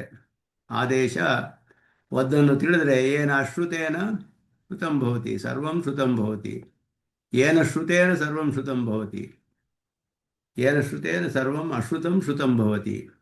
ಹಾಗೆ ಎಲ್ಲವೂ ಕೂಡ ಯಾರ ವಿಷಯವನ್ನು ತಿಳಿದರೆ ಎಲ್ಲವೂ ತಿಳಿದಂಗಾಗುತ್ತೆ. ಅದು ಹೇಗೆ ಸಾಧ್ಯ ಅಂದರೆ ಕಾರಣ ವಿಜ್ಞಾನದಿಂದ ಕಾರ್ಯವಿಜ್ಞಾನ. ಕಾರ್ಯಕಾರಣ ಭಾವವಿದೆ, ಸಂಬಂಧವಿದೆ. ಕಾರಣವನ್ನು ತಿಳಿದರೆ ಕಾರ್ಯ. ಉದಾಹರಣೆಯನ್ನು ಏಕೇನ ಮೃತ್ಪಿಂಡೇನ ಸರ್ವಂ ಮೃಣ್ಮಯಂ ವಿಜ್ಞಾತಂ ಸ್ಯಾತ್. ಒಂದು ಮಣ್ಣಿನ ಉಂಡೆಯನ್ನು ತಿಳಿದರೆ ಅದರಿಂದ ಮಾಡಲ್ಪಟ್ಟ ಎಲ್ಲ ಪದಾರ್ಥಗಳನ್ನು ತಿಳಿದಂಗಾಗುತ್ತೆ. ಹಾಗೆ ಇದೆಲ್ಲಕ್ಕೂ ಜಗತ್ಕಾರಣನಾದ ಪರಮಾತ್ಮನನ್ನು ತಿಳಿದರೆ ಕಾರ್ಯಾವಸ್ಥೆಯಲ್ಲಿರುವ ಈ ಸರ್ವವೂ ತಿಳಿದ ಹಾಗಾಗುತ್ತೆ, ಎಲ್ಲವೂ ಅವನೇ ಆಗಿರೋದ್ರಿಂದ ಅನ್ನೋದನ್ನು ಅಲ್ಲಿ ಉಪದೇಶ ಮಾಡಿದ್ರು. ಅದೇ ಏಕವಿಜ್ಞಾನೇನ ಸರ್ವವಿಜ್ಞಾನಂ. ಅದಕ್ಕೆ ಕಾರ್ಯವು ಕಾರಣವು ಬೇರೆ ಬೇರೆ ಆಗಿದ್ರೆ ತಿಳಿಯಕ್ಕೆ ಸಾಧ್ಯವಿಲ್ಲ, ಒಂದೇ ಆಗಿರಬೇಕು. ಎರಡೂ ಬ್ರಹ್ಮವೇ ಆಗಿದೆ. ಆದರೆ ವಿಶಿಷ್ಟವಾದ ಅವಸ್ಥೆಯಲ್ಲಿ ಅವಸ್ಥಾಂತರಾಪತ್ತಿಯೇ ಕಾರ್ಯ. ಆದ್ದರಿಂದ ಮಣ್ಣು ಬೇರೆ ಒಂದು ಅವಸ್ಥೆಗೆ ಹೋಗಿ ಘಟವಾಗುತ್ತೆ. ಮಣ್ಣನ್ನು ತಿಳಿದರೆ ಹಿಂದಿನ ಅವಸ್ಥೆಯನ್ನು ತಿಳಿಯಬಹುದು, ಮುಂದಿನ ಅವಸ್ಥೆಯನ್ನು ತಿಳಿಯಬಹುದು. ಎರಡೂ ಒಂದೇ ಆಗಿರಬೇಕು. ಮಣ್ಣಿನಿಂದ ಮಾಡಿದ ಪದಾರ್ಥಗೆಲ್ಲ ಮಣ್ಮಯವೇ ಆಗಿರುತ್ತೆ. ಬ್ರಹ್ಮನಿಂದ ಸೃಷ್ಟಿಯಾದ ಎಲ್ಲವೂ ಬ್ರಹ್ಮಮಯವೇ ಆಗಿರುತ್ತೆ. ಬ್ರಹ್ಮವನ್ನೇ ಅಂತರ್ಯಾಮಿಯಾಗಿ ಹೊಂದಿರೋದ್ರಿಂದ ಎಲ್ಲವೂ ಬ್ರಹ್ಮಮಯ ಅಂತ ಹೇಳೋದ್ರಲ್ಲಿ ವಿರೋಧವಿಲ್ಲ. ಆದ್ದರಿಂದಲೇ ಪರಮಾತ್ಮನನ್ನು ತಿಳಿದರೆ ಎಲ್ಲವನ್ನು ತಿಳಿದ ಹಾಗಾಗುತ್ತೆ ಎನ್ನುವುದು ಅವರು ಉಪದೇಶ ಮಾಡಿದ್ರು. ಅಂತಾಹಂ ಇಮಾಸ್ತಿಸ್ರೋ ದೇವತಾ ಅನೇನ ಜೀವೇನ ಆತ್ಮನ ಅನುಪ್ರವಿಶ್ಯ ನಾಮರೂಪೇ ವ್ಯಾಕರವಾಣಿ ಇತಿ ತಿಸ್ರೋ ದೇವತಾ ಇತಿ ಸರ್ವಂ ಅಚಿದ್ವಸ್ತು ನಿರ್ದಿಶ್ಯ. ಇಲ್ಲಿ ಸ್ಪಷ್ಟಪಡಿಸ್ತಾರೆ ವ್ಯಾಖ್ಯಾನದಲ್ಲಿ. ತಿಸ್ರೋ ದೇವತಾ, ಇದೆಲ್ಲ ಭಾಷ್ಯಕಾರರು ಚಾಂದೋಗ್ಯಕ್ಕೆ ಮಾಡಿರುವ ವ್ಯಾಖ್ಯಾನಗಳು. ಶ್ರೀಭಾಷ್ಯದಲ್ಲಿಯೂ ಮಾಡಿದ್ದಾರೆ, ಇದೆಲ್ಲ ಸ್ಪಷ್ಟವಾಗಿ ವೇದಾರ್ಥ ಸಂಗ್ರಹದಲ್ಲಿ ಮಾಡಿದ್ದಾರೆ, ಇಲ್ಲಿಯೂ ಮಾಡಿದ್ದಾರೆ. ಇಮಾಸ್ತಿಸ್ರೋ ದೇವತಾ ಅಂತ ಹೇಳಿದೆಯಲ್ಲ, ನಾಮರೂಪೇ ವ್ಯಾಕರವಾಣಿ ಅನುಪ್ರವೇಶ್ಯ. ತಿಸ್ರೋ ದೇವತಾ ಇತಿ ಸರ್ವಂ ಅಚಿದ್ವಸ್ತು ನಿರ್ದಿಶ್ಯ. ಚೇತನ ಪದಾರ್ಥಗಳು ಹೇಳಲ್ಪಟ್ಟಿದೆ. ದೇವತಾ ಅಂದರೆ ಮೂರು, ತೇಜಸ್ಸು, ಅಪ್ಪು, ಅನ್ನ ಮೂರೇ ಅಂತ ಅರ್ಥವಲ್ಲ, ಎಲ್ಲವೂ ಪಾಂಚಭೌತಿಕವಾದದ್ದೇ ಅನ್ನೋದು ಇಲ್ಲಿ ಹೇಳಲ್ಪಡುತ್ತೆ. ಎಲ್ಲಕ್ಕೂ ಉಪಲಕ್ಷಣ ಅದು. ಮೂರನ್ನು ಎಲ್ಲವನ್ನು ತಿಳಿಸುತ್ತೆ ಅದು. ತತ್ರ ಸ್ವಾತ್ಮಕ ಜೀವಾನುಪ್ರವೇಶೇನ, ತನ್ನನ್ನು ಆತ್ಮನಾಗಿ ಉಳ್ಳ ಜೀವನನ್ನು ಪ್ರವೇಶ ಮಾಡಿಸಿ ಅವನ ಹಿಂದೆ ಇವನು ಅಂತರ್ಯಾಮಿಯಾಗಿ ಬರ್ತಾನೆ. ಪರಮಾತ್ಮ ಜೀವಾತ್ಮನಿಗೆ ಸ್ವತಂತ್ರವಾಗಿ ಎಲ್ಲಿಯೂ ಓಡಾಡಲಿಕ್ಕಾಗೋದಿಲ್ಲ. ಒಂದು ದೇಹದಿಂದ ಒಂದು ದೇಹಕ್ಕೆ ಹೋಗೋಕ್ಕೆ ಅವನಿಗೆ ಸಾಧ್ಯವೇ ಇಲ್ಲ. ಜೀವಾತ್ಮನಿಗೆ ಪರಮಾತ್ಮನ ಕರೆದುಕೊಂಡು ಹೋಗಿಬಿಡ್ಬೇಕು. ಅವನನ್ನು ಅಂತರ್ಯಾಮಿಯಾಗಿದ್ದು ಪರಮಾತ್ಮ ಕರೆದುಕೊಂಡು ಹೋಗ್ತಾನೆ. ಹಾಗೆಯೇ ಅರ್ಚಿರಾದಿ ಮಾರ್ಗದಲ್ಲಿಯೂ ಅಷ್ಟೇ, ಅವನ ಒಂದು ಇದರಿಂದಲೇ ಆರ್ಧಾನುಗೃಹೀತ ಶತಾಧಿಕಯ, ಅವನ ಅನುಗ್ರಹದಿಂದ ಅಂತರ್ಯಾಮಿಯಾದ ಪರಮಾತ್ಮ 101ನೇ ನಾಡಿಯಲ್ಲಿ ಕರೆದುಕೊಂಡು ಹೋಗಿ ಅತಿವಾಹಿಕರ ಮೂಲಕ ಅವನು ಯಾವಾಗಲೂ ಅಂತರ್ಯಾಮಿಯಾಗೇ ಇರ್ತಾನೆ, ಜೀವಾತ್ಮನನ್ನು ಕರೆದುಕೊಂಡು ಹೋಗ್ತಾನೆ. ಹಾಗೆ ಸ್ವಾತ್ಮಕ ಜೀವ ಅನುಪ್ರವೇಶೇನ, ತನ್ನನ್ನು ಆತ್ಮನಾಗಿ ಉಳ್ಳ ಜೀವನೊಡನೆ ಅನುಪ್ರವೇಶ ಮಾಡಿ ನಾಮರೂಪ ವ್ಯಾಕರಣ ವಚನಾತ್, ನಾಮರೂಪ ವ್ಯಾಕರಣವನ್ನು ಮಾಡಿದ್ರಿಂದ ಏನು ತಿಳಿಯುತ್ತೆ ಇಲ್ಲಿ ಅಂದರೆ ಎಲ್ಲ ಅಚೇತನ ಪದಾರ್ಥಗಳು ಹೇಳಲ್ಪಟ್ಟು ಅವುಗಳಲ್ಲೆಲ್ಲ ಜೀವಾತ್ಮನನ್ನು ಪ್ರವೇಶಗೊಳಿಸಿ ಆ ಜೀವಾತ್ಮನಿಗೆ ಅಂತರ್ಯಾಮಿಯಾಗಿ ಆತ್ಮನಾಗಿ ತಾನು ಇದ್ದು ಸೃಷ್ಟಿಯನ್ನು ಮಾಡಿದ ನಾಮರೂಪ ಭಜನೆ ಅಂತ ಹೇಳಿರೋದ್ರಿಂದ ಏನು ತಿಳಿಯುತ್ತೆ ಅಂದರೆ ಸರ್ವೇ ವಾಚಕಾ ಶಬ್ದಾ ಅಚಿಜ್ಜೀವ ವಿಶಿಷ್ಟ ಪರಮಾತ್ಮನಃ ಏವ ವಾಚಕಾ. ಎಲ್ಲ ವಾಚಕ ಶಬ್ದಗಳು ಕೂಡ ಯಾವ ಯಾವ ಪದಾರ್ಥವನ್ನು ಯಾವ ಯಾವ ಶಬ್ದಗಳು ತಿಳಿಸುತ್ತೋ ಎಲ್ಲವೂ ಕೂಡ ಅಚಿತ್ ಜೀವ ವಿಶಿಷ್ಟ ಪರಮಾತ್ಮನಃ ಏವ ವಾಚಕಾ. ಅಚೇತನ ಜೀವಾತ್ಮ ಇವುಗಳನ್ನು ವಿಶಿಷ್ಟವಾಗಿ ಹೊಂದಿರುವ ಪರಮಾತ್ಮನನ್ನೇ ತಿಳಿಸುತ್ತೆ. ಎಲ್ಲ ಶಬ್ದಗಳು ಪರಮಾತ್ಮನನ್ನೇ ತಿಳಿಸುತ್ತೆ. ಅಪರ್ಯವಸಾನ ವೃತ್ತಿ ಅಂತರ್ಯಾಮಿಯವರೆಗೂ ಎಲ್ಲ ಶಬ್ದಕ್ಕೂ ಅರ್ಥವಿದೆ. ಯಾವ ಯಾವ ಪದಾರ್ಥಕ್ಕೆಲ್ಲ ನಾಮರೂಪ ಇದೆಯೋ ಅಲ್ಲೆಲ್ಲವೂ ಅಚೇತನ ವಿಶಿಷ್ಟನಾದ ಜೀವ ವಿಶಿಷ್ಟನಾದ ಪರಮಾತ್ಮ ಇದ್ದಾನೆ. ಎಲ್ಲ ಶಬ್ದಗಳು ಮುಖ್ಯಾರ್ಥದಲ್ಲಿ ಪರಮಾತ್ಮನನ್ನೇ ತಿಳಿಸುತ್ತೆ.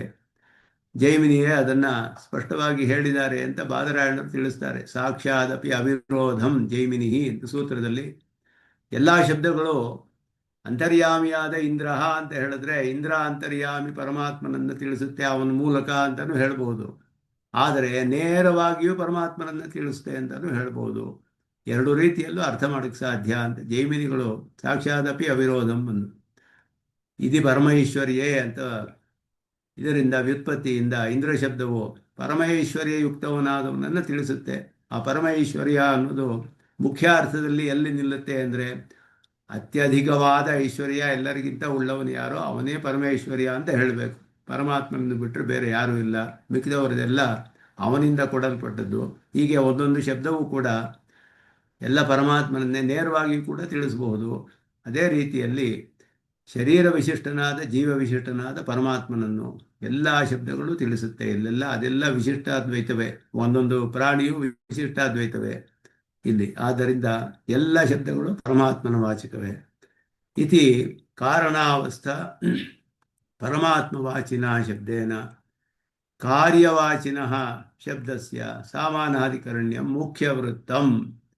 ಕಾರಣೀಯ ಅವಸ್ಥೆಯಲ್ಲಿರುವ ಪರಮಾತ್ಮನನ್ನು ಹೇಳುವಂತಹ ಶಬ್ದಗಳೊಡನೆ ಕಾರ್ಯವನ್ನು ತಿಳಿಸುವ ಶಬ್ದಗಳಿಗೂ ಸಾಮಾನಾಧಿಕರಣ್ಯವನ್ನು ಹೇಳೋದರಲ್ಲಿ ಯಾವ ವಿರೋಧವಿಲ್ಲ. ಮುಖ್ಯಾರ್ಥದಲ್ಲಿಯೇ ಹೇಳಬಹುದು. ಸರ್ವಂ ಕಲ್ವಿದಂ ಬ್ರಹ್ಮ ಅಂತ ಹೇಳಿದ್ರೆ ಬ್ರಹ್ಮನೇ, ಎಲ್ಲವೂ ಬ್ರಹ್ಮನೇ ಅಂತ ಹೇಳಿದ್ರೆ ಏನು ವಿರೋಧವಿಲ್ಲ. ಸಾಮಾನಾಧಿಕರಣದಲ್ಲಿ ಎಲ್ಲ ಶಬ್ದಗಳು ಪರಮಾತ್ಮನನ್ನೇ ತಿಳಿಸುತ್ತೆ.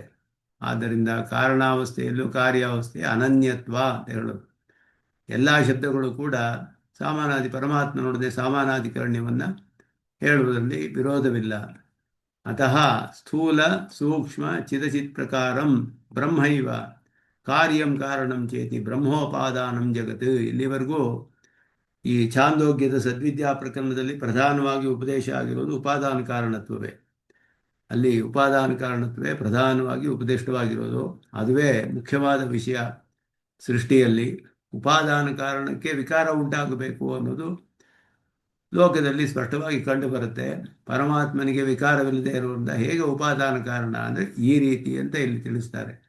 ಚೇತನಾಚೇತನಗಳನ್ನು ಅಪೃಥಕ್ ಸಿದ್ಧವಾದ ವಿಶೇಷಣಗಳಾಗಿ ಹೊಂದಿ ತನ್ನ ಶರೀರಭೂತವಾದ ಚೇತನಾಚೇತನಗಳಲ್ಲಿ ವಿಕಾರ ಉಂಟಾಗುತ್ತೆ. ಅವನು ಅಂತರ್ಯಾಮಿಯಾಗಿದ್ದು ವಿಶಿಷ್ಟ ವೇಷದಲ್ಲಿ ಪರಿಣಾಮವಾಗುತ್ತೆ. ಆದರೆ ವಿಶೇಷ್ಯ ಆದ ಪರಮಾತ್ಮನಿಗೆ ಯಾವ ಪರಿಣಾಮವೂ ಇಲ್ಲ. ವಿಶೇಷಣಗಳಲ್ಲಿ ಪರಿಣಾಮ ಆಗುತ್ತೆ. ವಿಶಿಷ್ಟ ವೇಷದಲ್ಲಿ ಪರಿಣಾಮ ಆಗುವುದರಿಂದ ವಿಶಿಷ್ಟವಾದ ಪದಾರ್ಥ ಒಂದೇ. ಆದ್ದರಿಂದ ಆ ವಿಶಿಷ್ಟ ಪದಾರ್ಥವನ್ನು ತಿಳಿಸುವ ಎಲ್ಲ ಶಬ್ದಗಳು ವಿಶೇಷವನ್ನು ಮುಖ್ಯಾರ್ಥದಲ್ಲಿ ತಿಳಿಸುತ್ತೆ. ದೇವದತ್ತ ಅಂತ ಹೇಳಿದ್ರೆ ಅವನ ಶರೀರವನ್ನು ಮಾತ್ರ ಹೇಳೋದಿಲ್ಲ, ಶರೀರದೊಳಗಿನ ಜೀವಾತ್ಮನನ್ನೇ ಹೇಳುತ್ತೆ. ಅದೇ ರೀತಿ ಅವನಿಗೆ ಅಂತರ್ಯಾಮಿಯಾದ ಪರಮಾತ್ಮನನ್ನು ಕೂಡ ತಿಳಿಸುತ್ತೆ. ಆದ್ದರಿಂದ ಎಲ್ಲ ಅವಸ್ಥೆಗಳಲ್ಲಿಯೂ ಎಲ್ಲ ಶಬ್ದಗಳು ಪರಮಾತ್ಮ ಪರ್ಯಂತವಾದ್ದರಿಂದ ಅವನಿಗೆ ಉಪಾದಾನತ್ವವು ಮುಖ್ಯಾರ್ಥದಲ್ಲಿಯೇ ಪರಮಾತ್ಮನಿಗೆ ಸಾರಿಸಬೇಕು. ಆದ್ದರಿಂದ ಈ ಉಪಾದಾನ ಕಾರಣ ಅನ್ನೋದು ವಿವರ್ತವಾದ ಅಂತ ಅದ್ವೈತದಲ್ಲಿ ಹೇಳಿದ್ರು. ಉಪಾದಾನವಾಗಕ್ಕೆ ಸಾಧ್ಯವಿಲ್ಲ ಪರಮಾತ್ಮನಿಗೆ, ಅದು ಬರೀ ತೋರಿಕೆ ಅಂತ ಹೇಳಬೇಕು ಅಂತ ಹೇಳಿ ಪರಮಾತ್ಮನಲ್ಲಿ ಬ್ರಹ್ಮವೇ ಅಧಿಷ್ಠಾನ, ಅಲ್ಲಿ ವಿಕಾರ ಉಂಟಾಗೋದಿಲ್ಲ. ಸಮಾನ ಸತ್ತಾಕತ್ವ ಅಂತ ನಾವು ಹೇಳ್ತೀವಿ. ಅವರು ಭಿನ್ನ ಸತ್ತಾಕತ್ವ ಅಂದರೆ ಬೇರೆ, ಅದು ತೋರಿಕೆ ಅಷ್ಟೇ. ಬ್ರಹ್ಮನಲ್ಲಿ ಏನು ಆಗೋಂಗಿಲ್ಲ. ಬ್ರಹ್ಮಕ್ಕೆ ವಿಕಾರವೇ ಆಗೋದಿಲ್ಲ, ಸ್ವಯಂ ಪ್ರಕಾಶ ಸುಮ್ಮನೆ ಹಾಗೆಯೇ ಇರುತ್ತೆ ಅಂತ. ಆದರೆ ಬ್ರಹ್ಮನಲ್ಲಿಯೇ ಎಲ್ಲ ಉಂಟಾಗುತ್ತೆ. ಸೂತ್ರಕಾರರು ಹೇಳಿದ್ರು ಪರಿಣಾಮಾತ್ ಅಂತಾನೆ ಸೂತ್ರ, ಪರಿಣಾಮಾತ್ ಅಂತ ಹೇಳಿದ್ರು, ಪರಿಣಾಮದಿಂದಲೇ ಸೃಷ್ಟಿಯಾಗೋದು ಅಂತ. ಅದರಿಂದ ಉಪಾದಾನ ಕಾರಣದಲ್ಲಿ ಪರಿಣಾಮ ಇದೆ, ಆದರೆ ವಿಶಿಷ್ಟ ವೇಷದಲ್ಲಿ ಪರಿಣಾಮ, ವಿಶೇಷಣಗಳಲ್ಲಿ ವ್ಯತ್ಯಾಸವಾಗುತ್ತೆ ಹೊರತು ವಿಶೇಷ್ಯ ಆದ ಪರಮಾತ್ಮನಲ್ಲಿ ಯಾವ ವಿಕಾರವೂ ಉಂಟಾಗೋದಿಲ್ಲ ಅನ್ನೋದು ಜೀವಾತ್ಮನ ಒಂದು ಉದಾಹರಣೆಯಿಂದ ಹೇಳ್ತಾರೆ. ಜೀವಾತ್ಮರುಗಳಲ್ಲಿಯೂ ಹಾಗೆಯೇ ಆತ್ಮನು ಬಾಲನಾಗಿರ್ತಾನೆ, ಯುವಕನಾದಾಗ ಬಾಲನಾದವನು ಸತ್ತೋದ ಅಂತ ಯಾರು ಹೇಳೋದಿಲ್ಲ. ಅವನೇ ಯುವಕನಾಗಿದ್ದಾನೆ, ಶರೀರದಲ್ಲಿ ಮಾತ್ರವೇ ಬದಲಾವಣೆ ಆಗಿರುತ್ತೆ. ಆತ್ಮನ ಒಳಗಡೆ ಒಬ್ಬನೇ ಅವನೇ ಇರ್ತಾನೆ. ಬಾಲನಾದವನು ಹೋಗ್ಬಿಟ್ಟ, ಈಗ ಯುವಕನಾದವನು ಹೊಸದಾಗಿ ಹುಟ್ಟಿದಾನೆ ಅಂತ ಯಾರು ಹೇಳೋದಿಲ್ಲ. ಒಬ್ಬನೇ ಆತ್ಮ, ಶರೀರದಲ್ಲಿ ಅನೇಕ ಬದಲಾವಣೆಗಳಾಗುತ್ತೆ. ಆತ್ಮನು ಹಾಗೆಯೇ ಇರ್ತಾನೆ.